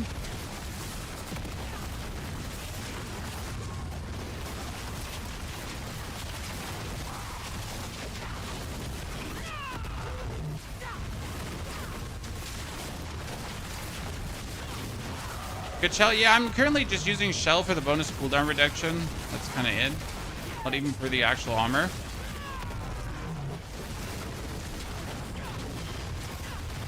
But I guess the aspect of adaptability and Moonrise, they both just like work way better. I mean, damage just get definitely increased. Okay, now we take the, do we take the Colossal Fiends, guys, or do we go for the Chaotic Wave, right? Chaotic Wave, and we could be at the Ether already. I just created Spiritborn because it looks fun. The problem with Spiritborn is trying to figure out how to play Evade Spiritborn. That's the only tricky thing. Like, once you understand how Evade Spiritborn works, you're good to go until Torment 2. Issue with Evade Spiritborn is that technically the most efficient way to play it is by bind a key to attack in place. What is attack in place? Attack in place is this here. When I stand still and I attack in place without actually attacking anyone.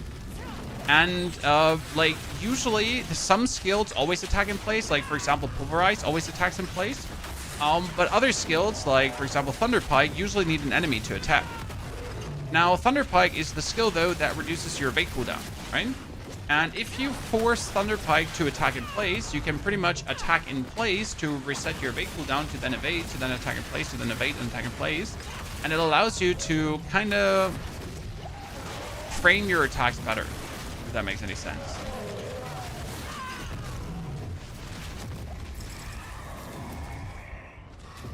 Massing Mosses, they can reform on death.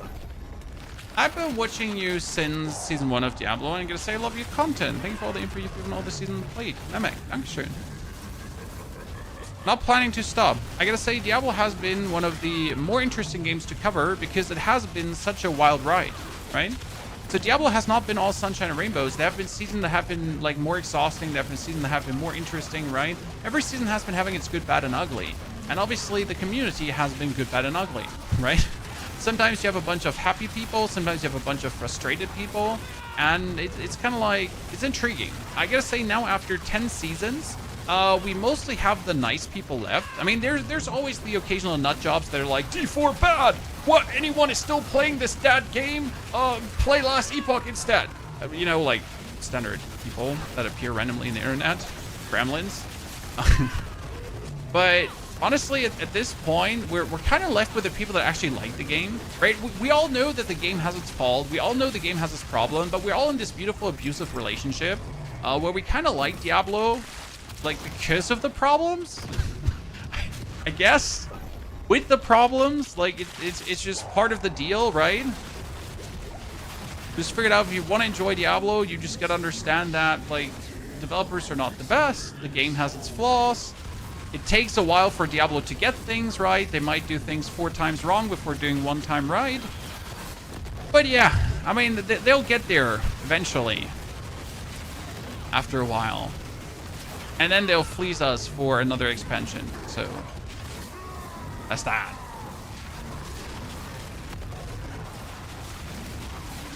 That's just always been Diablo. None were perfect at start. Yeah, but is that really an excuse?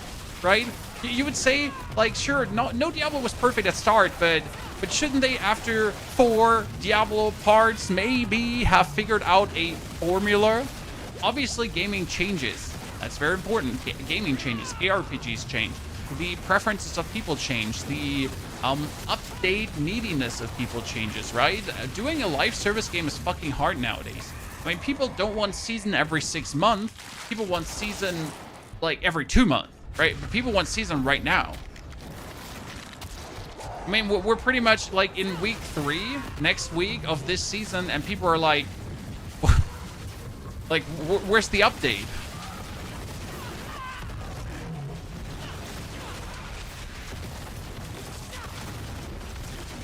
Characters get so much stronger since last time I played.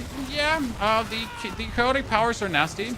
I mean, you gotta understand that some of these chaotic powers, one gives me 180% bonus damage, the other one gives me, my druid gives me 800% bonus damage. On your sword, you're getting like 1,000% bonus damage. So that inevitably leads to quite some numbers. Right? Surprise.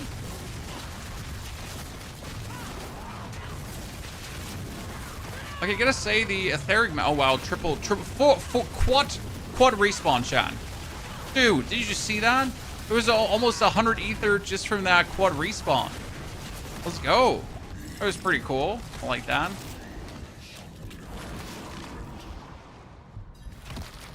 That's people that play all day. Not everyone can and wants to do that. Exactly, Shringle.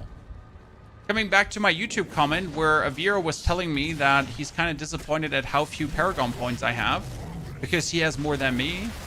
And I'm like, sir, that's not a disappointment in me. That's like, you should be questioning your gaming behavior. You're out farming all the content creators. No, it's not a me problem. That's a permanently online problem, maybe. Okay, what do we have? What do we have, chat? We got 1 chaotic unique, which is actually really sucky. I think in Torment 4 he must drop 2. And there's a flicker stab. Oh my lord. Sadness. Oh, sorry. I almost forgot to take this. Legendary Moss offering plus respawn. Dude, respawn is so cool. Like, you get the respawn and then you have the other things can pop out and you go like boop, boop, boop, boop, boop, boop, boop. Okay, let's push some pits to get all the glyphs 46, that we have that out of the way. Level up my boots to the next masterworking stage. I don't want to kick out Jess and Shell.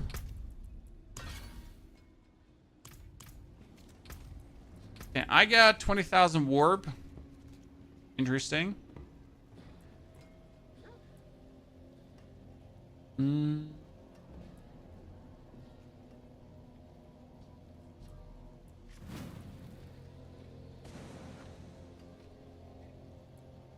I wonder.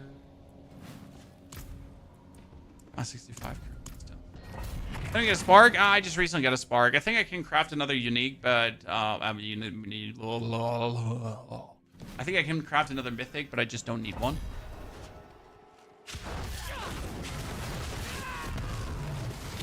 Yeah, more interested in crafting a chaotic unique than crafting a mythic.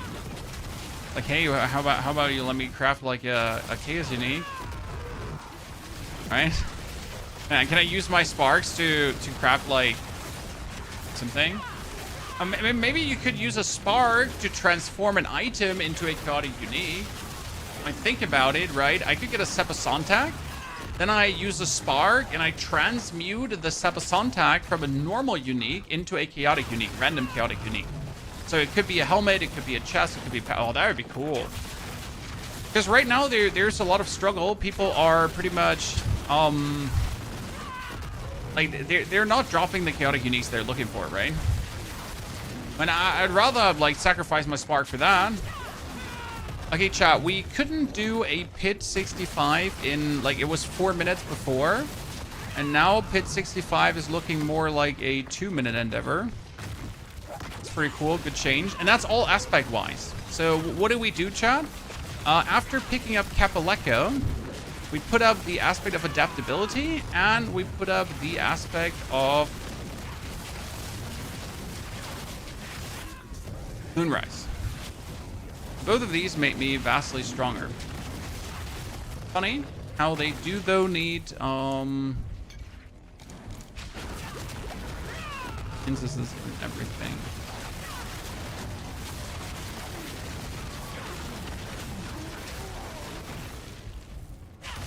Should you buy the seasonal spark from the Visjector vendor to do what you're saying? What do you mean?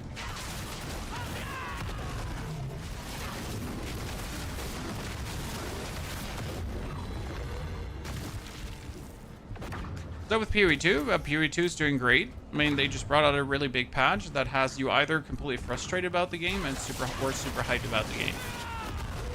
Because they kind of fixed the end game scaling, but it's still not good.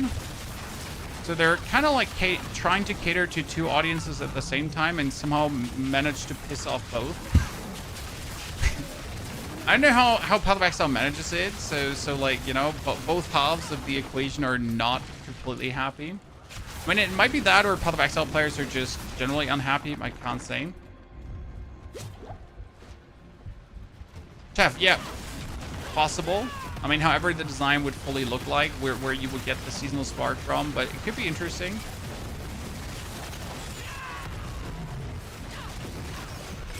I like those higher numbers. So Moonrise and Adaptability doing very well. I still want to get a Saposontek with a greater affix to resource, and I want to get one with 0.75%. Let's be fair. As a new ARPG player from PoE2 launch, I'm enjoying it. It's a good one, Ropies. I personally think it's a good patch, but I tend to also look at things as good and not as bad, right? I mean, when I personally look at a patch note, my first question is, how much fun is this? And not like, how fucking miserable am I?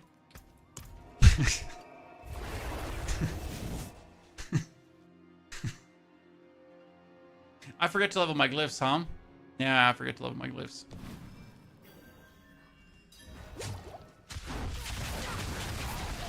Why do most builds go for bonuses to note glyphs rather than only just crit damage glyph? I mean, most builds get at least one crit damage glyph. The crit damage glyph you want is always the glyph that also multiplies up your crit. So, for example, Spirit gives me crit damage and it multiplies up my critical strike damage, right? Actually, Spirit does not multiply my critical strike damage, which was interesting. I always thought it does that on Spiritborn as well. On all the other classes, it multiplies up the critical strike damage, but that's the one you're usually looking for, right? The one that multiplies up your crit strike damage multiplier. Get more critical strike damage. Okay, we should be able to finally kill Duriel a bit quicker. Last time it took us like too long to meaningful kill him. We had to like go through his awkward phases, and it was really no fun. No, we still have to go through his awkward phases. Side phase, we're done.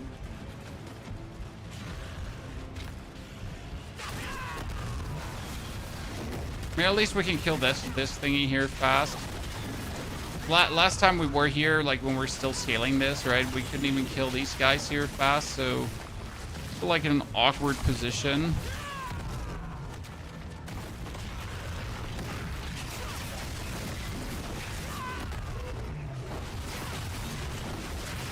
Okay, give me Kibaleka.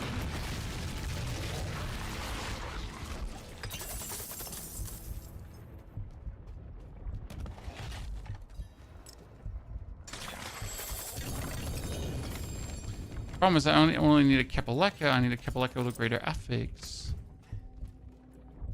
Alright, 0.69% Kepaleka. That's exactly what we're looking for, but we want that one with more, and then a little bit more on tippity top.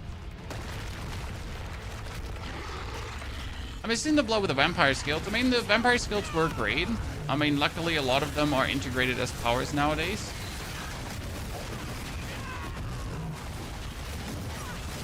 In case you don't know that, I'm only powers aspect. When we're playing the aspect of Moonrise and Adaptability, I think both of those used to be vampiric powers. And in Moonrise was definitely a vampiric power. I don't know if I remember correctly about Adaptability.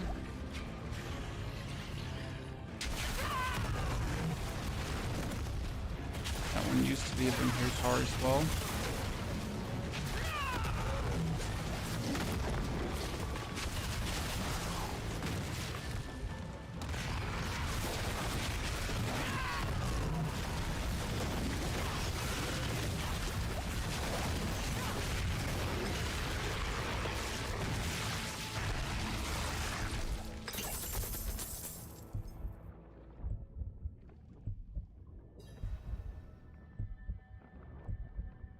Okay.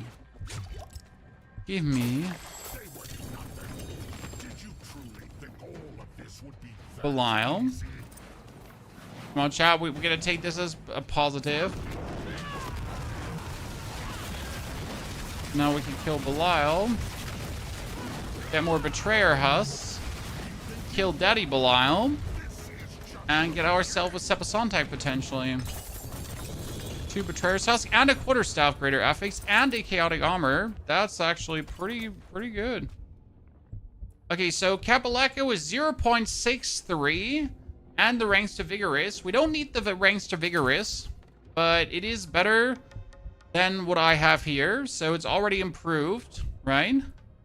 And we got Pain Gorger Gauntlets. That is not actually bad. To keep them. How many more sparks do I have? I have... Let's do one more and then do one Belial, okay? Is Rogue worth playing in Season 10? If you like dashing around or if you like a weird reload mechanic, Rogue is actually worth it. Well, those are 2 things that you gotta like before, right?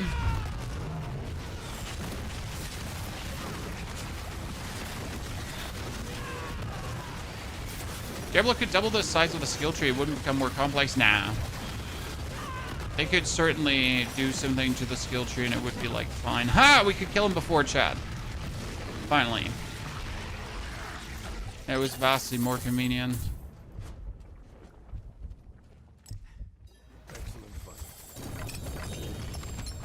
If it's zoom ball and dashing around, the dashing around of Rogue is a bit different. What I recommend, so if you generally ask yourself if a build is worth it, now take this with a caveat. I recommend you to go on helltides.com/pit, right? And then you can look at some of the top builds, and then you get to decide, is this a playstyle one? So this is, for example, a top finishing, sorry, German adverts. This is a top finishing Death Trap Rogue. The problem is you need to play like this. So you need to consistently dash and never stop dashing. Even if you're later in the boss fight, so this is how you have to fight.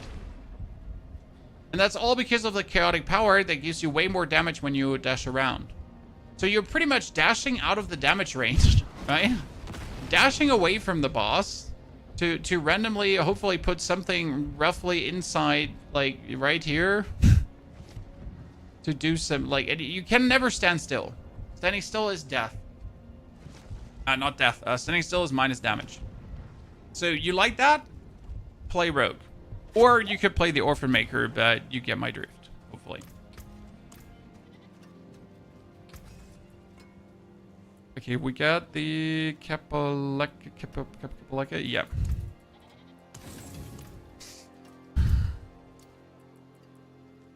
That's how I often myself decide if I want to play something, by the way.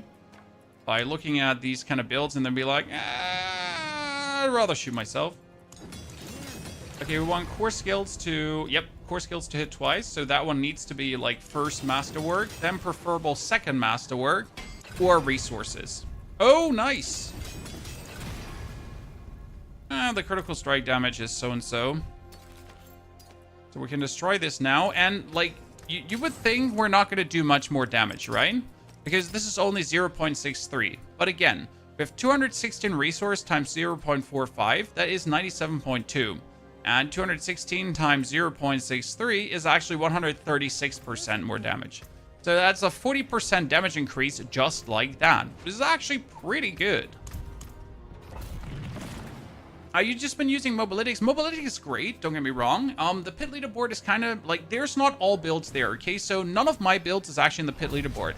This has nothing to do with my builds not being able to be in the pit leaderboard, or I am too bad for the pit leaderboard. I just don't care enough, right? Doing high pit finishes is extremely boring. Playing high pits is extremely boring. And I usually stop at pit 100. Like my druid build farms pit 100 in under 2 minutes. Like it's 1 minute and 30. It would be a perfect build to pretty much just farm yourself 300 Paragon points if you wanted to.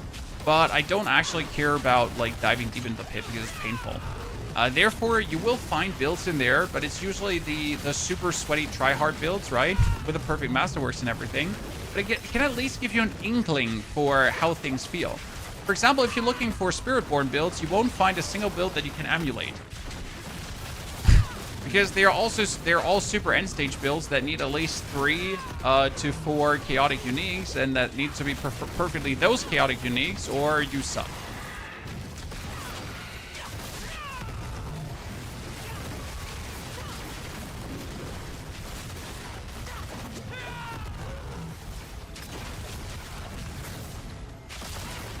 The highest we have seen so far was 427 million with this build.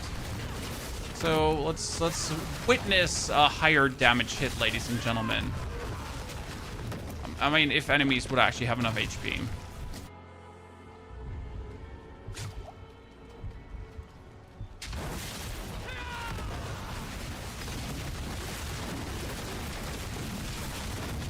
Problem is, everything dies so quick that I don't see like the big numbers.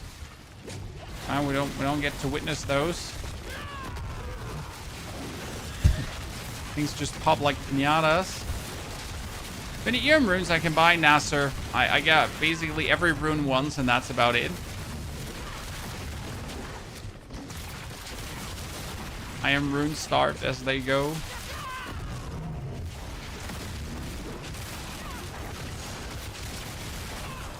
No, I died. That hasn't happened in a while. I was zooming a bit too hard, and I got punished for it, Chad. I didn't wait for my gorilla to give me the berry I needed. Sorry. What do the orange number mean? Orange numbers overpower. And I only display the orange numbers because those are that's my highest source of damage, but it's also for benchmarking reasons to know how high does the damage go and how frequent does the damage go. Because right now I have a trig to overpower every second attack, and usually you wouldn't overpower every second attack. And that's what we're applying with the Benchwood's Talisman and the Rod of Kapaleka and Ring of Midnight Suns and all that kind of stuff. To like go for...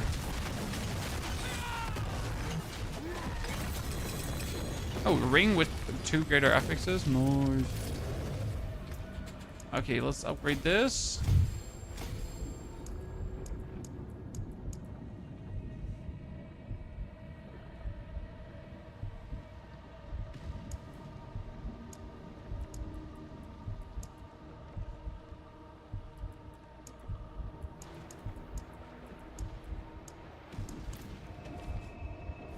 Hey guys, yet no Wayne.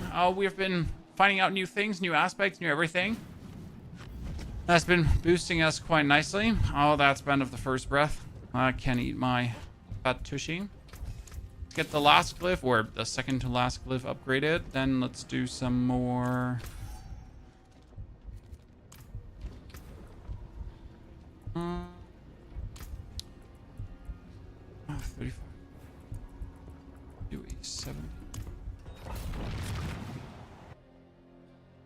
I'm determined to get Spirit Wave Necro going. You can do that, sir, but it doesn't work anymore. Like, the only reason Spirit Wave Necro worked was because of the functionality of the Blood Artisan's Cuirass, but they actually changed the functionality of that item. So no matter how hard you try, you cannot emulate something that just doesn't work anymore. Like, it's not like we just gave up. Like, they just simply stopped having it work. Sadly.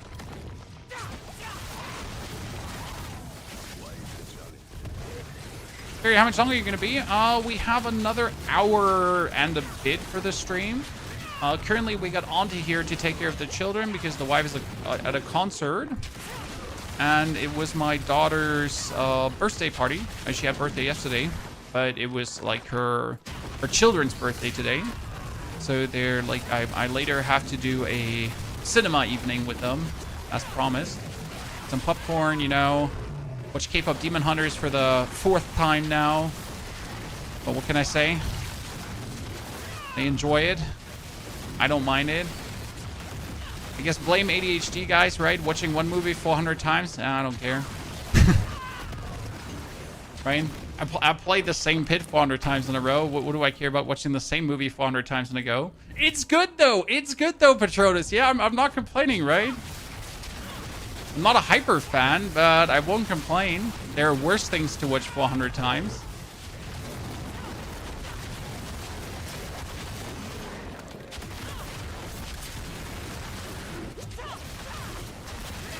But it's actually interesting. So I don't know if you have children, chat, but like I keep rewatching movies with my children they already watched when they were younger, because they are now smarter, right? And their brains have more developed, so they actually watch movies different now.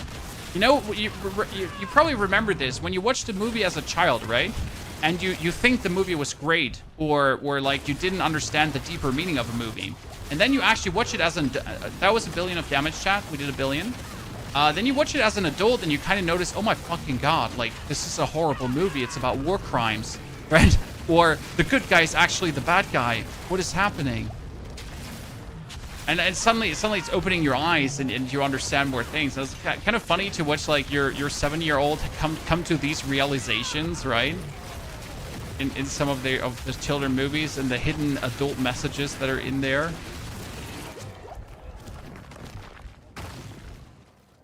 Insane, you lost your boomer accent. Training, sir. Just pure training, and then a little bit more training, and then even more training. And anyone can lose their weird ass accent. As a German, it's relatively easy. Losing the grammar is harder. I think it's probably way harder for like Spanish, French, something like that, because like there's more, we got more je ne sais quoi in your accent, right? When we Germans just sound like imbecilic when we when we speak foreign languages, like we just sound stupid. So we just gotta sound less stupid. That's it. But we don't have to, like, you know, we don't have to make our accent less hot to sound great.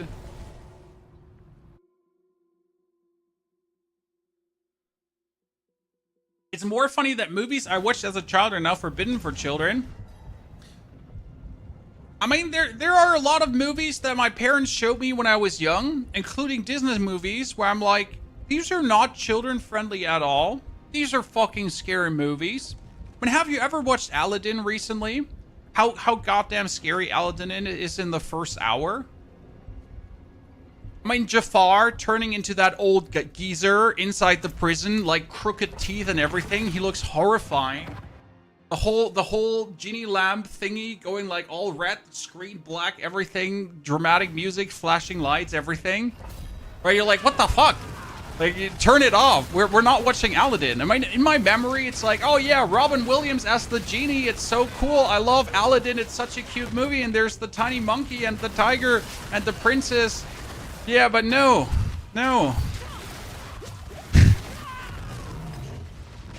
It's like, you know, they're trying to behead that poor guy in the streets, you know.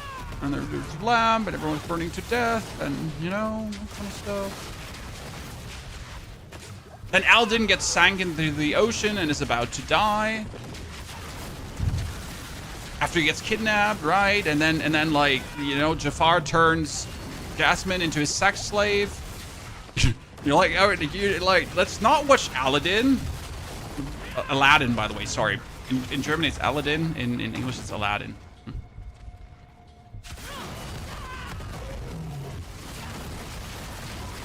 I had to learn that the hard way. I mean, there's definitely good Disney movies that are not just completely horrifying, actually, and children friendly. But most of them are really not, like, unless your child is like 10 plus. Nah. I can't wait for the quality of life patch Tuesday. Honestly, if I wasn't a creator, I would just stop playing until Tuesday to then go play more Tuesday. But I'm a creator, so I'm playing right now. But by the way, chat, in case you missed it, we just did 1 billion damage. So we finally have the scaling under control. We're going places. The new, like, we pretty much went from 400 million max to 1 billion. And that all because we got the bigger Kapaleka now. It's like how much it mattered. You were afraid of Hansel and Gretel? Oh, that's the same in English. Just without the Hansel and Gretel is terrifying. I mean, like, if you look at all the old Grimm fairy tales, I have an old Grimm fairy tale book, the original, right, with the original stories. They're all brutal. I mean, they were supposed to be brutal because they were, like, supposed to carry a message, right? But then you have, like, Max and Moritz, who used to play pranks on everyone, and at the end of the story, they get put in, they fall into the mill, and they get ground into flour, I think, and die. So moral of the story is, like, you die at the end. Right? I think a bunch of children also get murdered then by villagers because they were taking it too far and that kind of stuff, you know? So Yeah, yay! Fairy tales.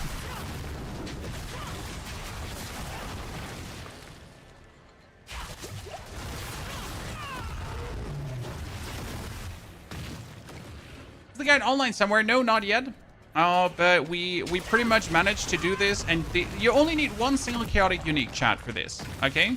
What is the chaotic unique? You need Banished Lord's Talisman. That's sadly non-negotiable. I mean, like, so you can play to this point without a Banished Lord's Talisman, right? But at some point you need it to really scale your damage. So you don't need a Sepa Sontak, or you don't need like the Rod of Kapalaka and the Vushnak Pa, right? You don't need all these chaotic uniques. It's just a Banished Lord's Talisman. And then it's just normal uniques on the tippity top of it, right? And that's kind of like happy times, because I wanted to make a build that feels good, that does 1 billion of damage, without like needing all the crazy amount of things, because I hate that. Right? I still don't have, like, I have gotten like 30 chaotic uniques, and I still haven't seen a Vushnak Pa or Sontak or Kapaleka or anything. So, yay. Let's get it upgraded. Wibbity wobbity. I kind of want to play Revenge, guys, because dealing Thorns damage increases the damage I deal to enemies by 15%. The problem is, do I do Thorns damage somehow at some point? But do I have like 1 Thorns damage? Because that's like the problem. I have 0 Thorns. Wasn't there like a way to get Thorns with the Spiritborn just like that? Could I not get like here like 3 Thorns or something? Here, gain 120 Thorns.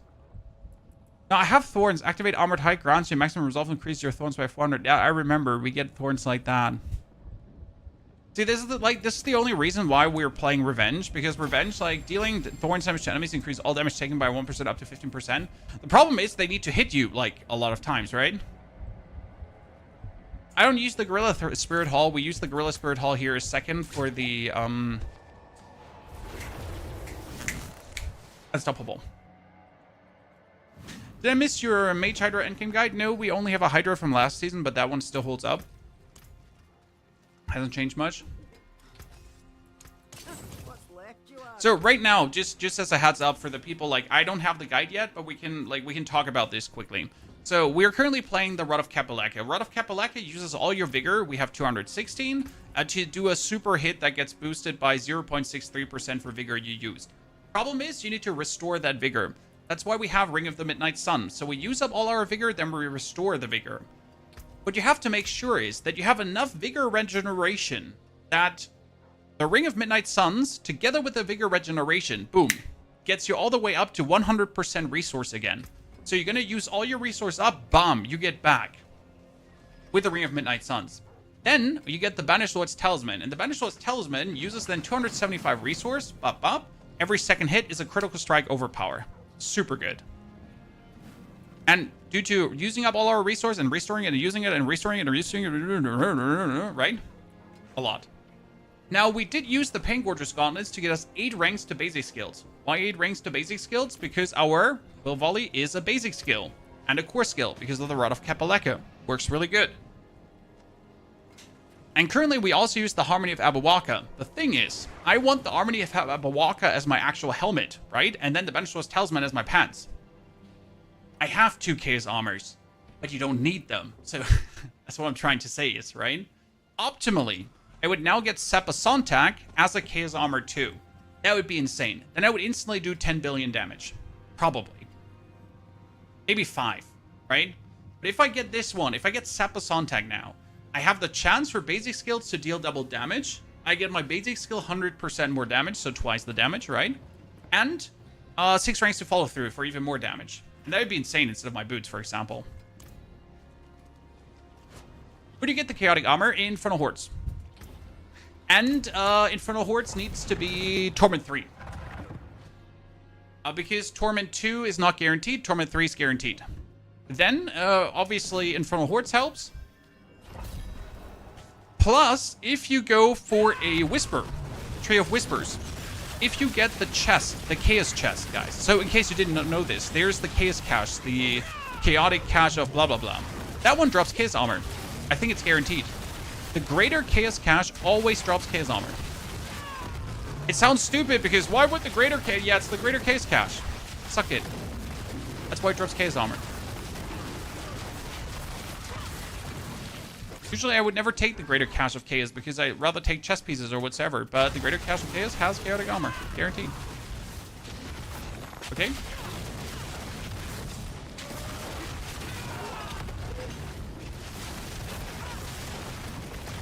Favorite dude also has Chaos Armor. Yep.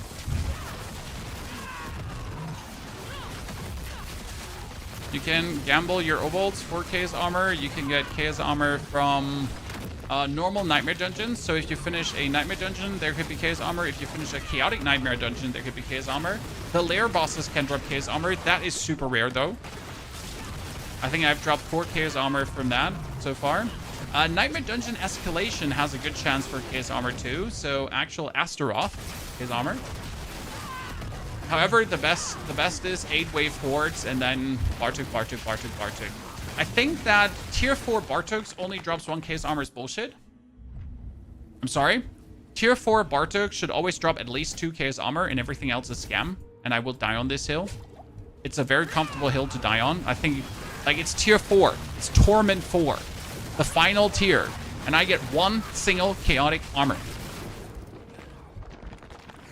Great. I know that Bartok can drop 8 Chaotic Armors. Don't get me wrong. I know that. But he should just standard drop too. So better play Tier 3 or Tier 4. Tier 4. If you can play Tier 4. So optimally, if you can do Tier 4, 8 Wave Hordes, and you can get 666 Ether, perfect. If you can play 6 Wave Hordes and get 666 Ether, even more perfect. But the only character that can do that for me right now is my Druid. My Druid is the only character that can do 6 Wave Hordes for 666. That's because he's OP. And he hits screen wide. And he's just nasty super farmer, right? The Spiritborn sadly can't do that. The Spiritborn does not hit screen wide. The Spiritborn does not have 5,000% movement speed. So, yeah. Can sadly not live up to what the Druid can do this season. But it is good.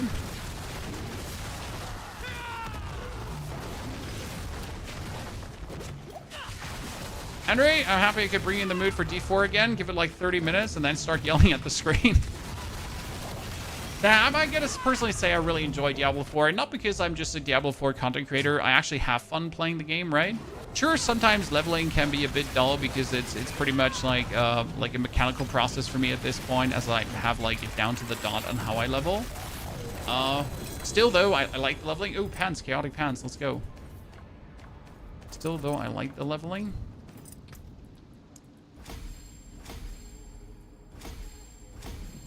Okay, what do we have here? Chaotic pants. Pain Gorger gauntlets again. I don't know if you want to know how many Pain Gorger gauntlets I have at this point.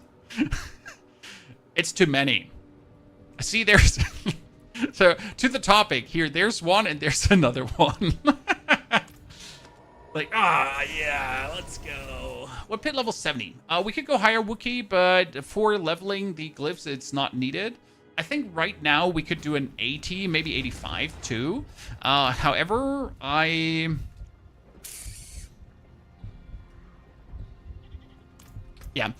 would prefer to go higher with the Sepason tag. I don't see a reason to go much higher than 70, right? However, again, I could do an 80, 85. I mean, we can do the 70 in 3 minutes, right? So obviously we can do an 80.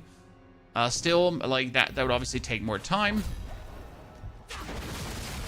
Not much more time because we're over-damaging opponents. I mean, we do billions of damage in Overpower right now, so that's good. Our opponents don't even get to feel the damage we can deal to them. Right, because opponents die too quick. The good thing is that survival-wise, it doesn't matter if our opponents would survive. We are permanently unstoppable, ergo we can't get stunned, we can't get frozen, we can't get stopped, right? And we always have barrier. Always have barrier, and we have plenty of that.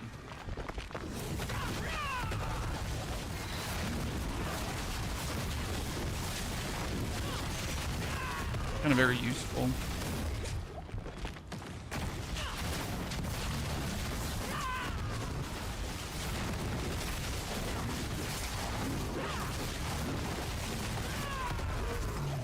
I've gotten 7 mother embraces, dude. The amount of mothers embraces I have is atrocious. It's a good like unique when you pretty much have nothing else and you need some kind of resource restoration. Really doesn't hurt to have. 20 hours on this character, most hours of all the characters yet, and weakest in comparison, but that's just Spiritborn for you in a nutshell, right? So I think we're like 12 hours deep or so, gameplay wise, which is not a lot. Okay, so I'm in Torment 4, right? I can do Pit 80, I can do Pit 85. Like, it's just that the other characters were clearing Pit 100 and just laughing about it at this point, right? My druid had level 70 glyphs because I could farm Pit 90 in 2 minutes. Like, yeah, obviously, like, you know, 12 hours is slow then.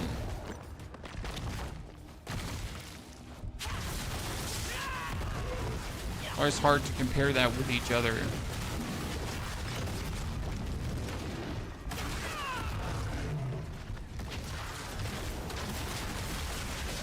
You get 2 Case Armors, one's from Bartek in Torment 3. Yeah, Torment 3 is just, like, you can be blessed, right?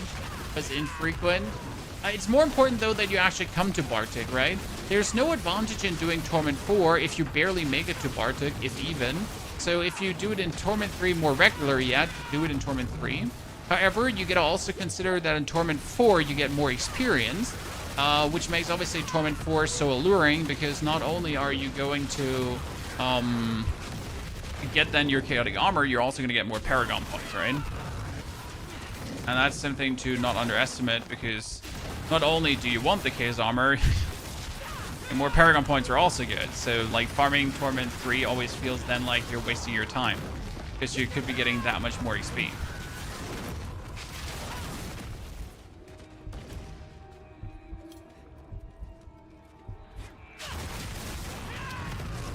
Okay, children still sound happy upstairs.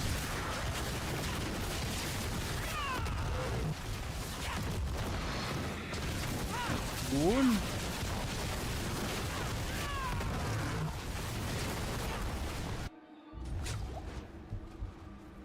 Out of my way. Oh, it's mommy.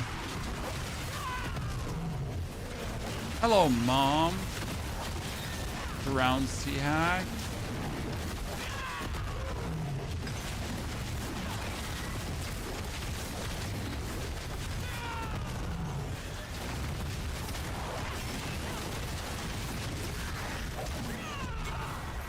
Okay.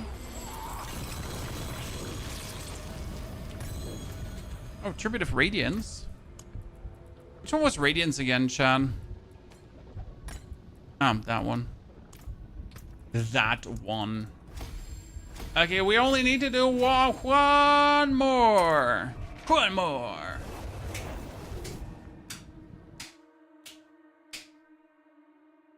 We tried to evade Spiritborn, yes, until Torment 2, and then I just didn't want to anymore. It wasn't bad, but after Torment 2, you're kind of like, someone end me right now, right? Right now, please. I can't take it anymore. Do it right between the eyes. Have you seen how they butchered requirements for Death Trap Rogue? I haven't actually like looked at Death Trap Rogue at all, how it works nowadays. I like the old version, really fun to play. I think if I do a Rogue, I'll probably do Orphan Maker, simply because it's the new playstyle. Like, no matter that Death Trap is technically the superior build, right? I would want to try out Orphan Maker. Now, my fear is that Orphan Maker is only good for pitting and not good for anything else. I should talk to Matthijs about it. Probably knows more. Matthijs like my rogue dude. I don't like to check for rogue-related stuff. He's always a great inspiration.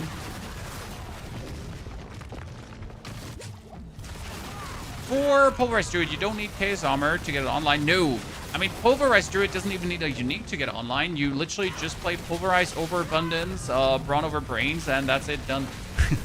I mean, if you then get a Rotten Lightbringer, like, let's fucking go, right? But if you don't get it, then, like, who cares? You're still cooking. The advantage of Rotten Lightbringer is the Rotten Lightbringer goes from 200 to 600%, okay? Listen, 200 to 600%, okay? So getting the Rotten Lightbringer as a...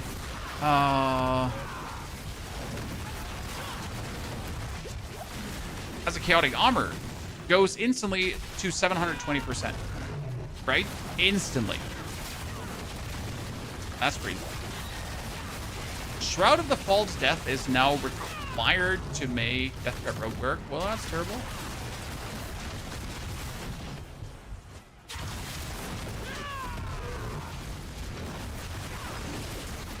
What bit is this?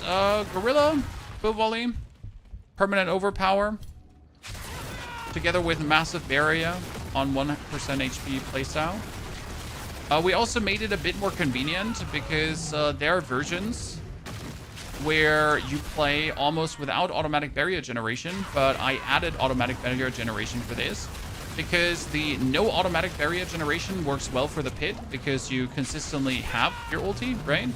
But if you actually play the no automatic barrier generation version in anything but the pit, like Helltides, you just randomly die. Because you'll just get hit by a stray shot from a monster and just die. Why are Germans so hardcore Diablo fans? Well, I can't speak for the other Germans, even though we kind of have a lot of German creators, but I guess, like, we like efficiency, my friend. So playing ARPGs and making efficient decisions is always fun. Making efficient builds, you know? Making things that don't waste your time.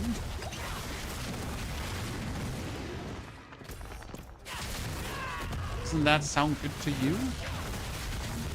I mean, it's personally what I like ARPGs in general. I like it for the build making portion of the ARPG. Because it's quite enjoyable to fiddle around and twinker DD until you put together a build that does exactly what you've been looking for. Okay, I killed everything, but it wasn't enough. Because I forgot this pocket of monsters. And if these are not enough, then I'm going to start crying. Will you make a video on this build? Yes, the video on this build is planned for tomorrow morning. It was just not done today because I just wanted to do another stream, right? I just needed another session with this build to really get to a point where I'm like, this is not snake oil. This is an actual build that I can show you, that I can tell you about, right? That I can be proud of. Otherwise, it would have been a bunch of snake oil. And I don't like selling you snake oil. Prefer getting you, like, real cool shit.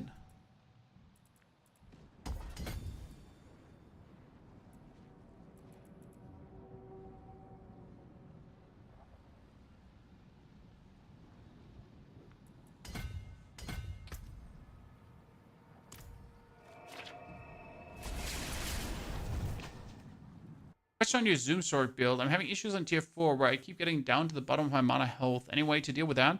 You can add the Blizzard with the mana regeneration. You have to either make your armor max or your resistance max, that you actually resist some damage and don't just soak your mana dry.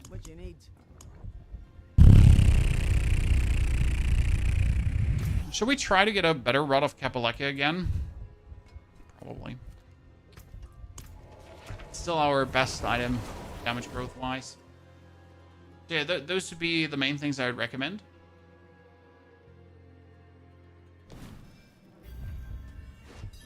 Those armor and resistance are max. Well, so with the Zoom Sword, you shouldn't over spam Ball of Lightning.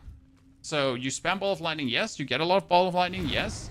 But you shouldn't, like, spam it too much, because at some point you just keep draining your HP without much outcome. If that makes sense.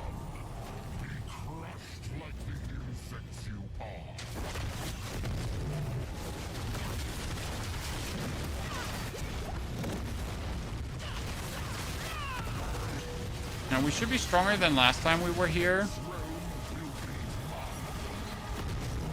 Oh, come on now. They go all the way over there. Cool.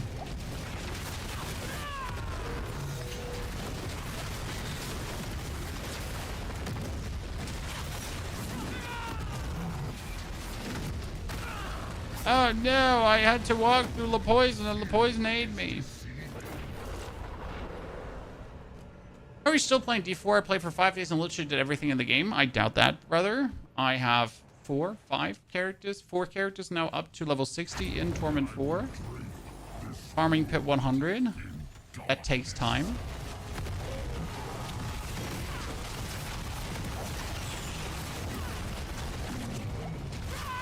So, I mean, maybe you have done everything for your one character. Yes.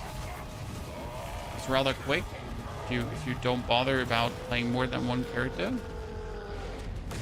But as soon as you like bother playing more than one character, you get a bit more work to do, sir.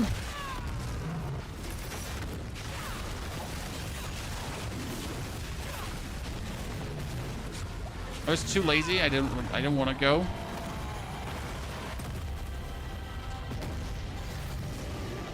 Okay, ladies and gentlemen, Duriel, let's go. Quarter stop, greater affix. No, that's shit. I'm so sad.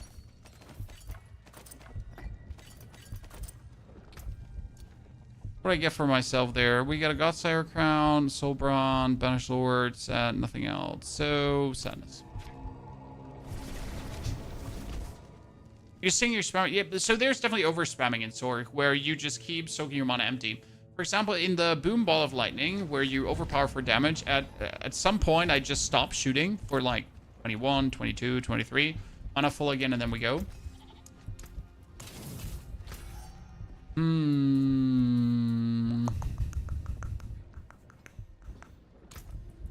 We could do another 8-wave horde. Maybe get that chaotic armor. And I'm very happy with what we did so far. So I'm kind of content.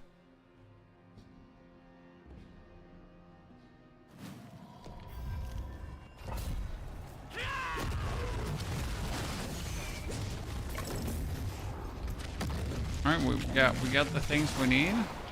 Puffing masses, the best one, chat. Straight away starting with it. Let's fucking go. That's what I like to see. That makes me happy. Now I just need ether masses reform themselves on death, and on top of that, I would need spawn 2 ether masses at the start, and then spawn ether masses at the start, and we're good to go. Best like possible beginning into this. That's just going to be about right. Please come everyone closer. If you start a vertical stream, there's no white viewing option, Corey. There is a stream, like on the channel, on the Ponyhop channel, that does not say vertical in front of the name, and that is the horizontal stream. However, in the future, you'll be able to swap between horizontal and vertical seamlessly. And I'm currently talking to my YouTube rep to get access to this ASAP, because obviously I want you to have the best possible viewing experience. And you can just flip your phone then from horizontal to vertical to horizontal, however you feel. So bear with me. I'm working on it. Okay, Burning Rain is useless. Ambushing Hellborn is useless. Oh, so all of you are actually useless. I mean, I could take the Ambushing Hellborn at least. You have a guide up, Louis? No, sorry. The guide is not up because we just gave it the last polishing today, and if I actually had given you the guide, it would have been a bad build. Because we literally just gave it the final polish. We get up to the billions of damage from the millions, and it was only 2 minor tweaks that were needed, but that you can do faster than me now, right? So I will give you this build without the suffering. Without the suffering, it's a pain. You will only get the fun. And no one will remember the pain.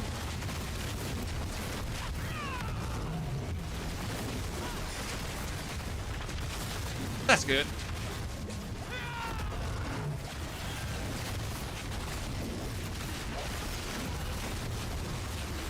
Aha. Out of my way. And if anyone watched like the build 2 days ago, unrecognizable. Okay, 67 ether after 2 waves is like, yeah, it's terrible. I kind of need to take the K's wave here, I guess. Ether goblins? It's never ether goblins. Dude, this wave should give you so much ether, right? But it doesn't. I don't know if anyone ever noticed how few ether this actual wave gives you. It's kind of terrible.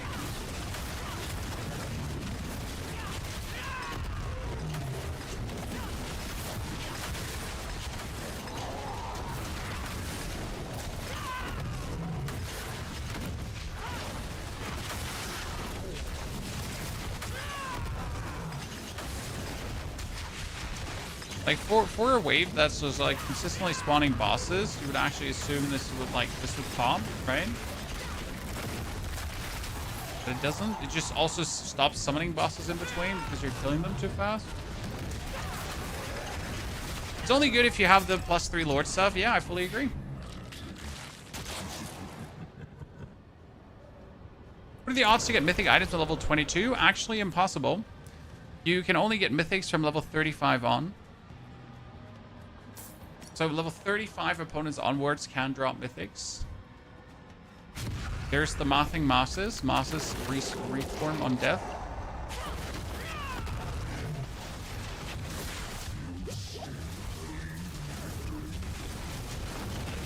This is why I don't like Chaos Waves. As you say, like, the Chaos Wave is only good if you have, like, the multiple already. So the wave is kind of bound to, like, a condition. Right? So only if you have that is good.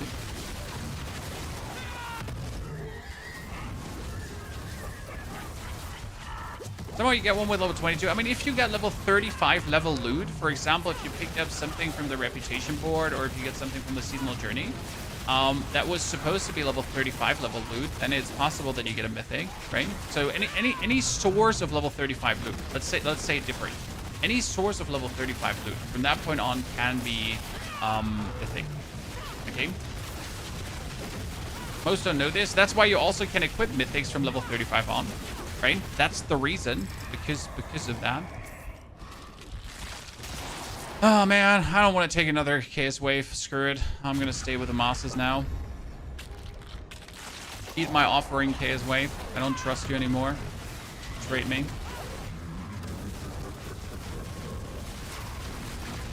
So this one can reform on death, and then it can poop out an Ether Elite. But right now we're just trying to feed the Mosses, right? More fodder, so they keep pooping out more things.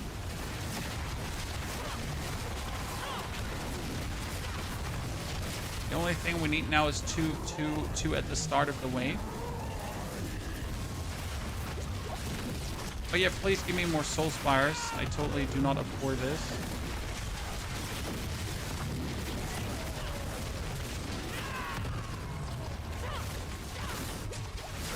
There's another Soul Spire, but why?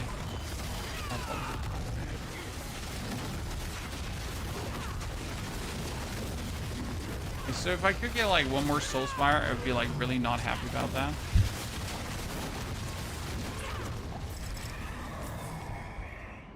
Okay, we do Hellish Mosses too. Again, we just put everything into those Mosses. Chat, everything. The only thing that's missing is like fixed Ether Mosses on Wave Start. Because that instantly gives you like 60 Ether or something like that. The Hellborn, Moss. Oh wow, I did not have armor there for a second. Slightly scary. I am not sure where my Barrier is lacking off late, right? This has been our second death in a while. And we actually changed nothing. Oh, no, that's not true. That is factually not true. I think I know what's happening. So the problem is we're killing enemies too quick. Yeah, so the actual problem is we're killing our enemies too fast now, chat. And that leads to me getting less barrier from the Klee rune because we have a shitty trigger for the Klee rune. I think that's what's happening. So our Klee rune is getting triggered by a Who. So 100% chance to actually get barrier, right? But that's bad because what is a 100% chance to get you barrier, right? So like we don't want like have 100%. Like it's a 100% lucky hit chance to get barrier, and we have like a decent lucky hit chance. But the problem is if we kill our enemies too fast, then we don't get this lucky hit, and like yeah. Problem is that I can't fix this. I mean, I could swap my runes to do less damage to get more barrier. At least I know the explanation now why this is happening. I don't know if there's a better rune to trigger Klee, maybe. I mean, we can't take Puck because we're using Puck already. We can't take use ultimate because that would be even worse. We can't use a core skill. I mean, we could do core skill spam, technically. I don't know if that's faster. Maybe it's faster. Core skill spam.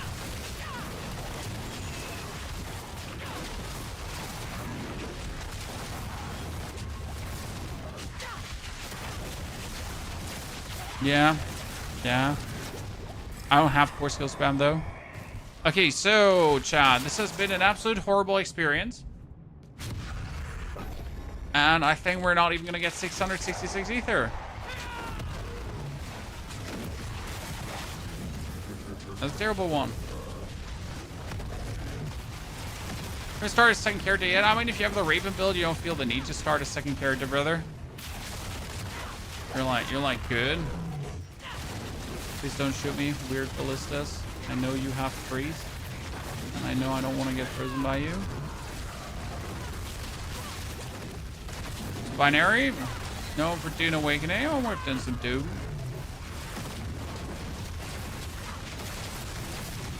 And we miss it dearly. Oh, really? You spawned a Soul Spire on top of a Soul Spire because you thought that would be appropriate? Hi, Chihuahua. And you spawned another Soul Spire because you thought that would be appropriate. Well, that did not work out the way I wanted it to, Chad. Might as well have taken the other Chaos Wave, huh? Oh, let's go kill Fell Council. It was terrible. But I kind of wanted to have the Sebasontak, so I could be like at the spot where I know how much more damage it gives me, and I kind of knew how much more. Oh, look at this! Look at us, chat. We killed him faster than he could say whatever he was even wanting to say.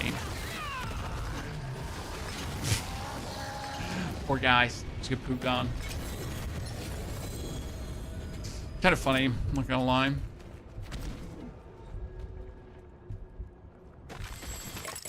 Wish they'd just taken out the Soul Spires. Honestly, I gotta commend them on one side for the tenacity to keep the Soul Spires, and on the other side for the mistake to keep the Soul Spires.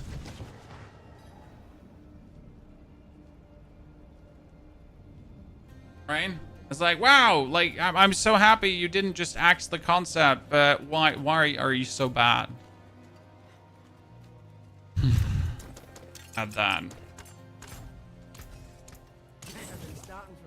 Okay, we got 4 more. I got 35 more. I got 41 more. Let's go kill one Duriel.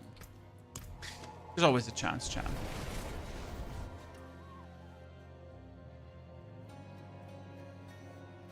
After playing PvE2, my eyes were open, not even glanced at D4 Sins. Lecker, enjoy the time until you've done everything in PoE.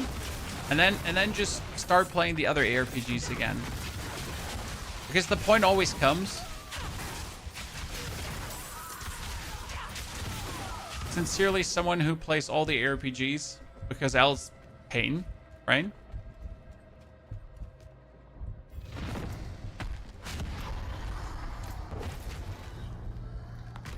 Hello, Mr. Patrick 4 and 7 knock.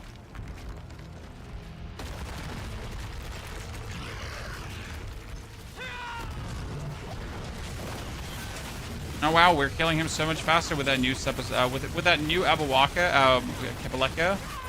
Killing him like so much faster. We're already doing decent damage before, right? There's Quake. And not nifty. Good man.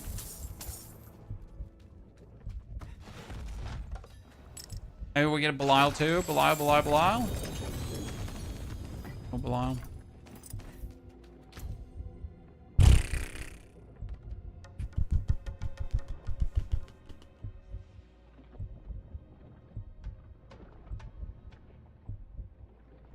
I'm thinking how I could get more resource because we're currently sitting at 216, right? And obviously, if we get a greater affix on the Rod of Kapalaka, we'd be at 35, so that'd be nice, and we would actually be at 45 or something like that. We have an amulet with a maximum resource, which is pretty good. We have like no other source of maximum resource currently.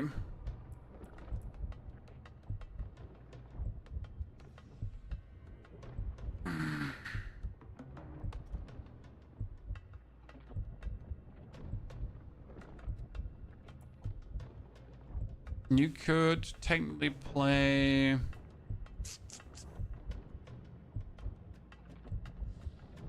Ja, bitte, Martina.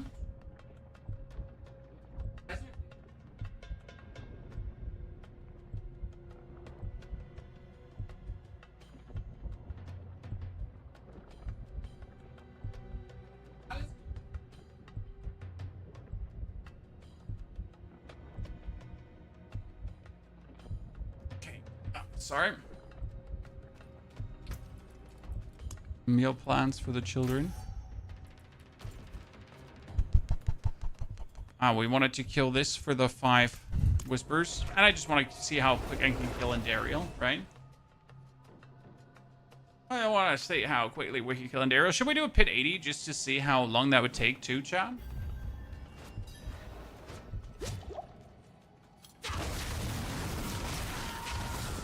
We could probably do a pit 80 just to see how long that would take.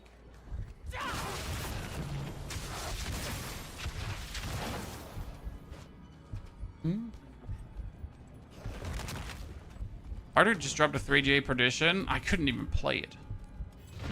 None of my builds can stomach the perdition currently. Maybe sword.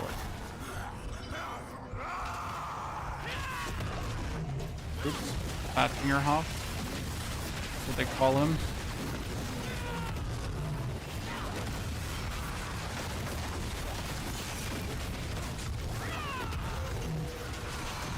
Oh, lady. You went away. Oh, I certainly dodged through that before it was there, and I refuse to accept your reality. Right, Chan? I refuse to accept that that dodge might have not been perfect. You're saying different, you're lying. I'm just finding out why you're lying. Certainly lying.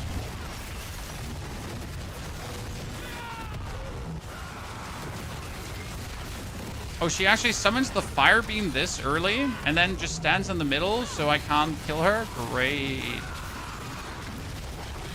So we actually did kill her. We actually did kill her, but she doesn't die when she has that ready.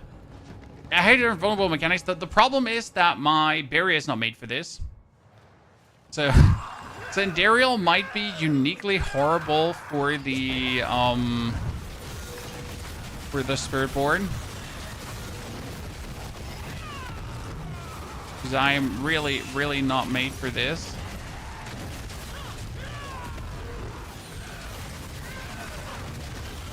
When we clearly have her dead.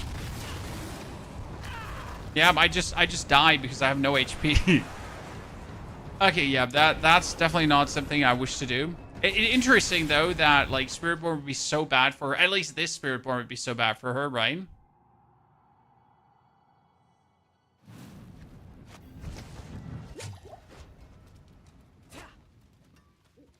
See some steel you need? Luckily, you don't have to kill her for a single item. Okay, so we wanted to do pit 80.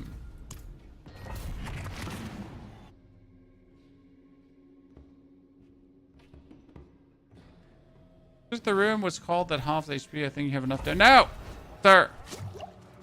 We never have enough damage. Did you just say we should lower our damage? Burn the witch, Chan. Heresy. Heresy spotted.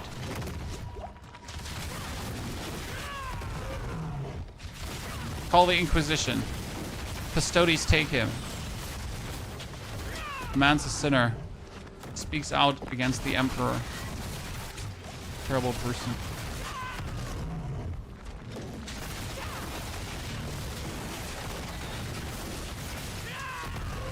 It's tainted by the warp.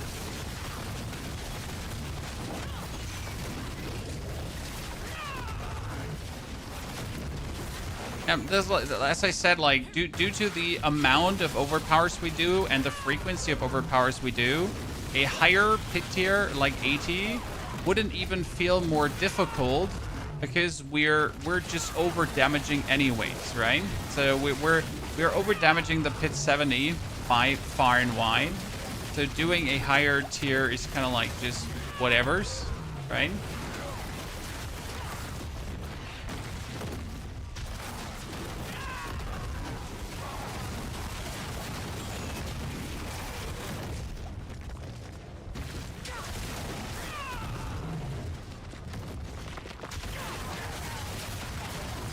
I just want to play this with a gorilla pounding the ground. It's actually the funniest part about the build because it's what keeps you alive, right? So you spam your equivalents to reduce your cooldowns to then spam the ground with your gorilla, and your gorilla does do massive damages, right? And we are sitting in the billions, so that kind of makes me happy anyways.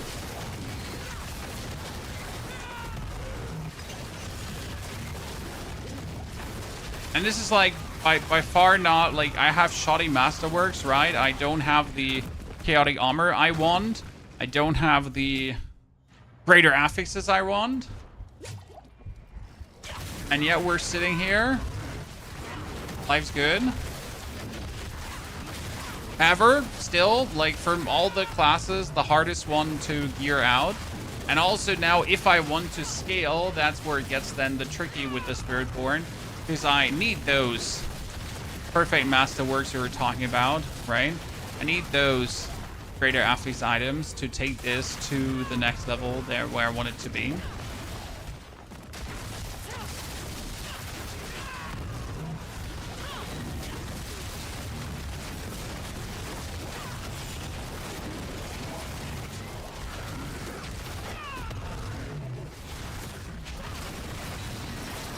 And we could obviously instantly add a Shroud, False Death, and that would instantly be a huge damage boost. That would be cheating.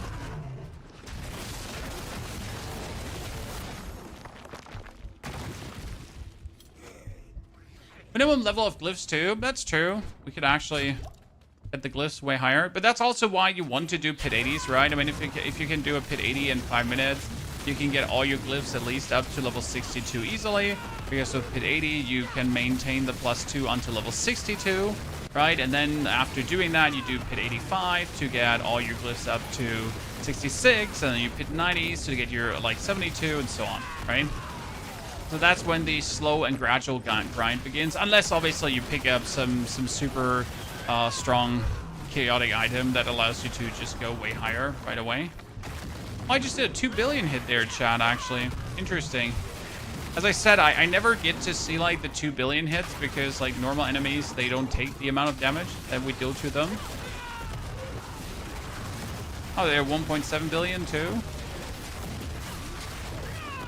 Nice suit, chat. There was a 3-minute pit 70 and a 5-minute pit 80 right now. You know what? That actually feels decent. Knowing what for power scaling is still behind you. A good one.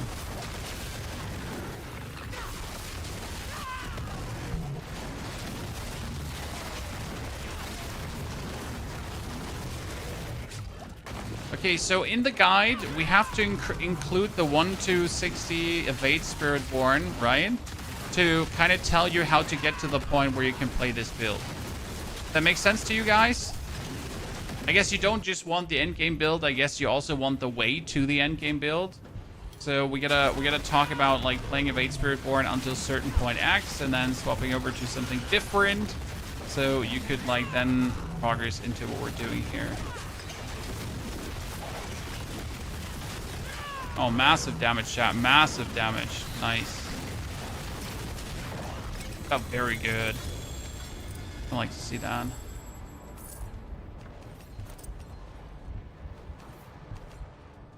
I think leveling progress is important because it goes until Torment 2. Right? So, it would rather be something we need to talk about. What I wonder is if I would be better off getting my, instead of critical strike damage, probably overpower damage multipliers.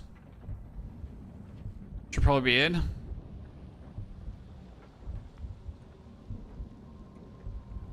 I mean, the strongest thing that can still happen is getting this as chaotic armor, and again, getting Subasonic as chaotic armor. But even if I got just Rod of Kabaleka as chaotic armor, that would be insane.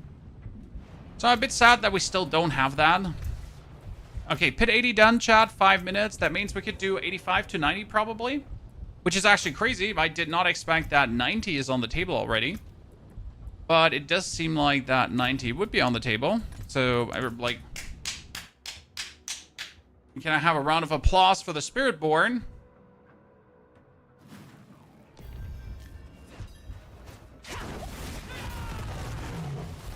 Did not expect it to happen this frequent. Ether events happen faster. I feel like this one is also not working correctly. Because last season, right? The Ether event happened faster was quite intense. Like, the Ether events were like popping like M&Ms. And now, sure, it's like, it's there, but not as frequent.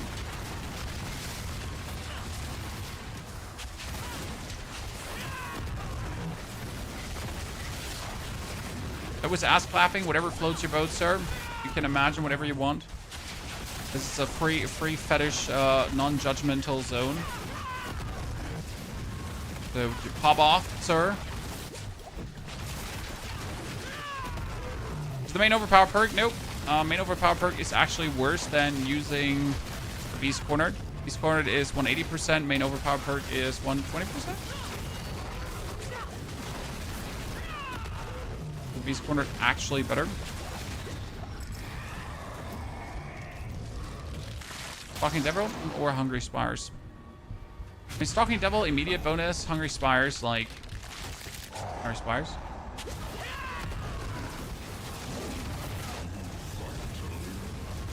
How many normal items are required for the aspect, or is that where the perfect masterwork ethics come into play? Plug what? More words? Because not enough words. I'm missing something, and I don't know what I'm missing, but something is missing. Oh shit, I think I got a WhatsApp, and I need to read it because it could be the wife. And she's like, everything okay at home? And you know, well, if you don't respond in the next 5 minutes, all hell lets loose. Because there could be everything not okay at home.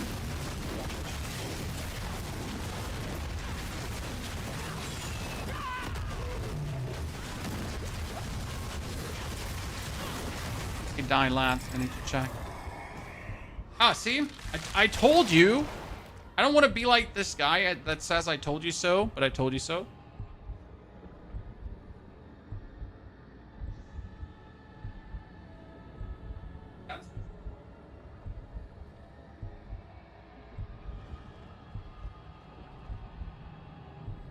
Good. Massing masses. Ooh, ether fiends, more ether. You hit a wall at 90 with Dancing Knives. I'm actually more impressed that you made it to pit 90 with Dance of Knives. I thought you would hit a wall way earlier. So here, like, I'm tipping my non-existent hand, sir. That's pretty impressive.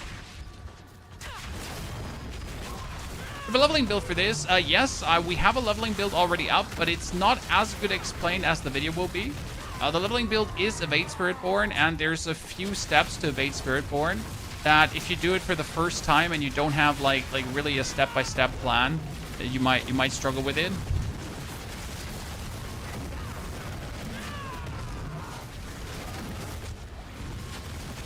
So like if you're a bit more patient, like in around 8 hours, the guide will be done for this.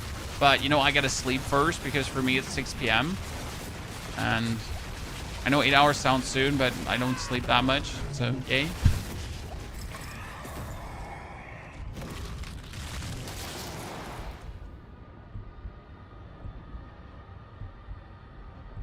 Okie dokie, let's go for the case waves.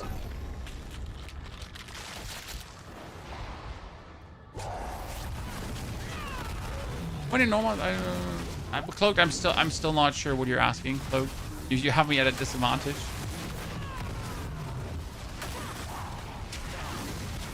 I hate this one as the Spiritborn. I mean, you can like kind of put the gorilla in the middle, right, to deal with the dudes.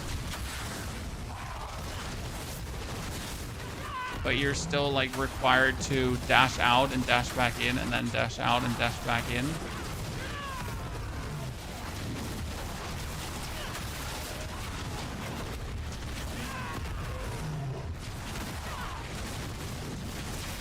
I always miss like my long range nukes for this one from the Cataclysm Druid.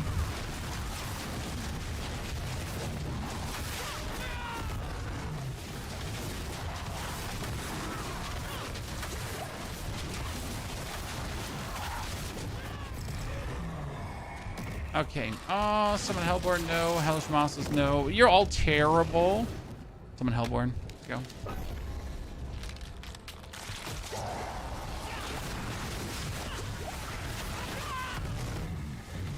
Yeah, Cloak, right now we have a language barrier going on here. I'm like 62% sure I know what you're talking about, but the rest is like question marks. Is Shroud of the False Death going to boost your damage? Yes, always. No matter the build, Shroud is going to boost your damage wholesale. I mean, you have to consider that Shroud boosts all your passives, and you get so many passives that do like 4% more damage, 6% more damage, 8% more damage, 5% more damage. So what do you think is going to happen when you have Shroud and suddenly all these like percentages are getting it up, right?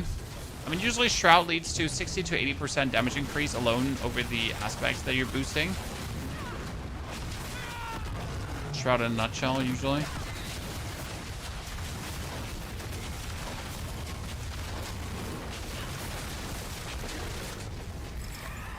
And that depends from class to class, because sometimes, for example, for Druid, Shroud of the False Death also means that you're getting more overpowers, right? Because you have this overpower counter that goes down in seconds the more levels are on, but at some point you can't put more levels on. But with Shroud, you just get like that, right? And then you have like some more max HP, and you get more damage reduction or cooldown reduction or things like that. So it's just so much more than a damage boost what Shroud is doing for you, right?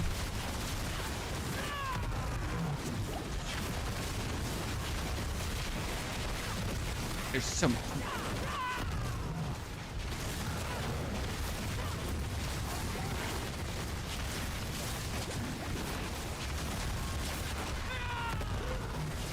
Oh, hello, Mr. Hellborn. Oh, there was somewhere a ether goblin in the mix, snuck in there.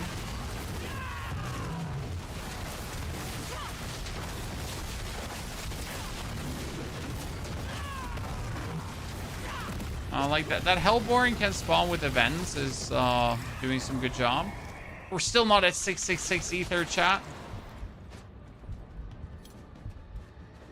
Okay, here. If Hellborn spawn more ether. Kind of sad how like Hellborn are not viable at all, right? I kind of feel like they overtuned that, right? They made Lords so viable and Fiends so viable, but they made Hellborn so unviable. But it's so unviable that it's really like, I don't want to mess with this at all anymore. Right, not even 2%. I mean, you could be lucky if you get like 6 Hellborn or so spawn per wave.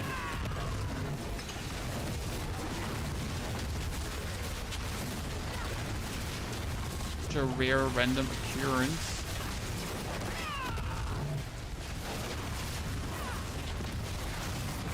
Oh, we're rather close to 666 ether, and yet I worry that we need the last wave, and even with the last wave, that we might not make it. Right? Give me something good. Oh god, a chaotic wave. What could possibly go wrong? Everything, chat. Everything. Oh no! Hacks! Lies and slander!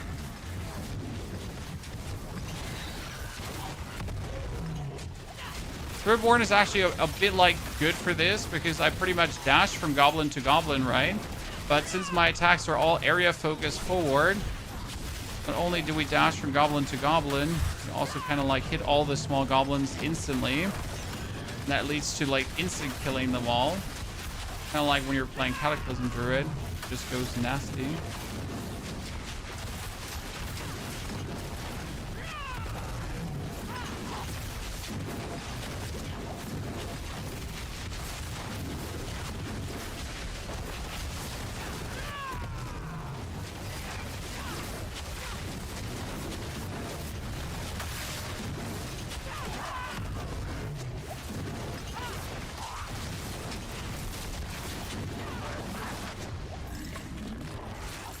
Good. Don't get Colossal Fiends early, it's GG. Nah, you can get there without Colossal Fiends, but Colossal Fiends is such a must-have. Why did your gloves get blocked for changing the stat? I mean, if you are a druid and you change your stat to in somehow, because you're equipping the same gloves on your necro, then they won't work on your druid because druid can't use in. Right?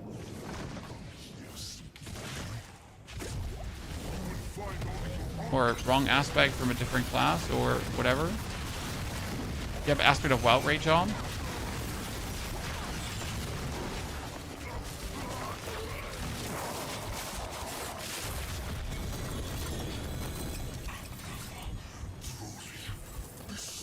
Okay, what do we got here, Chan?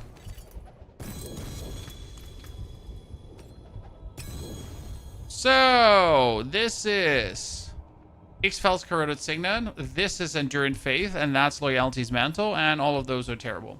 We finally got a Harmony of Abawaka, though, so that's nice because I need it for explanatory purposes. And then we're just sad about the outcome. Sad face, Chad. Okay, what are we sitting at? We're sitting at 90,000 Opticide. We sit at a pit 90 clear, ladies and gentlemen. So I think we're more than ready to get you the guide tomorrow on this build. Again, keep in mind, if you already want to prepare, the only thing you need is a Banished Lord's Talisman as AK as armor, preferable as your pants or boots. Chest is possible, gloves is possible as well. It will just make it a bit harder. You do not need a Harmony of Abawaka as a item. That's just what I have right now. Good. Need to end it here now, chat. My children need me. My planet needs me. I'll be back tomorrow for a whole long-ass stream. We're going to start either Barb or Rogue. But before we start Barb or Rogue, we're obviously going to give you this build. And then at some point, we're going to play more Spiritborn, actually trying to get that Sapa Sontag, trying to get that Kapalaka to really see the dive into billions, okay? Therefore, I wish you all a great good evening, night, day. Don't forget to watch all the other videos on the channel if you'd like to, and do me a favor. So thank you very much. And I'll see you all tomorrow. Dankeschön.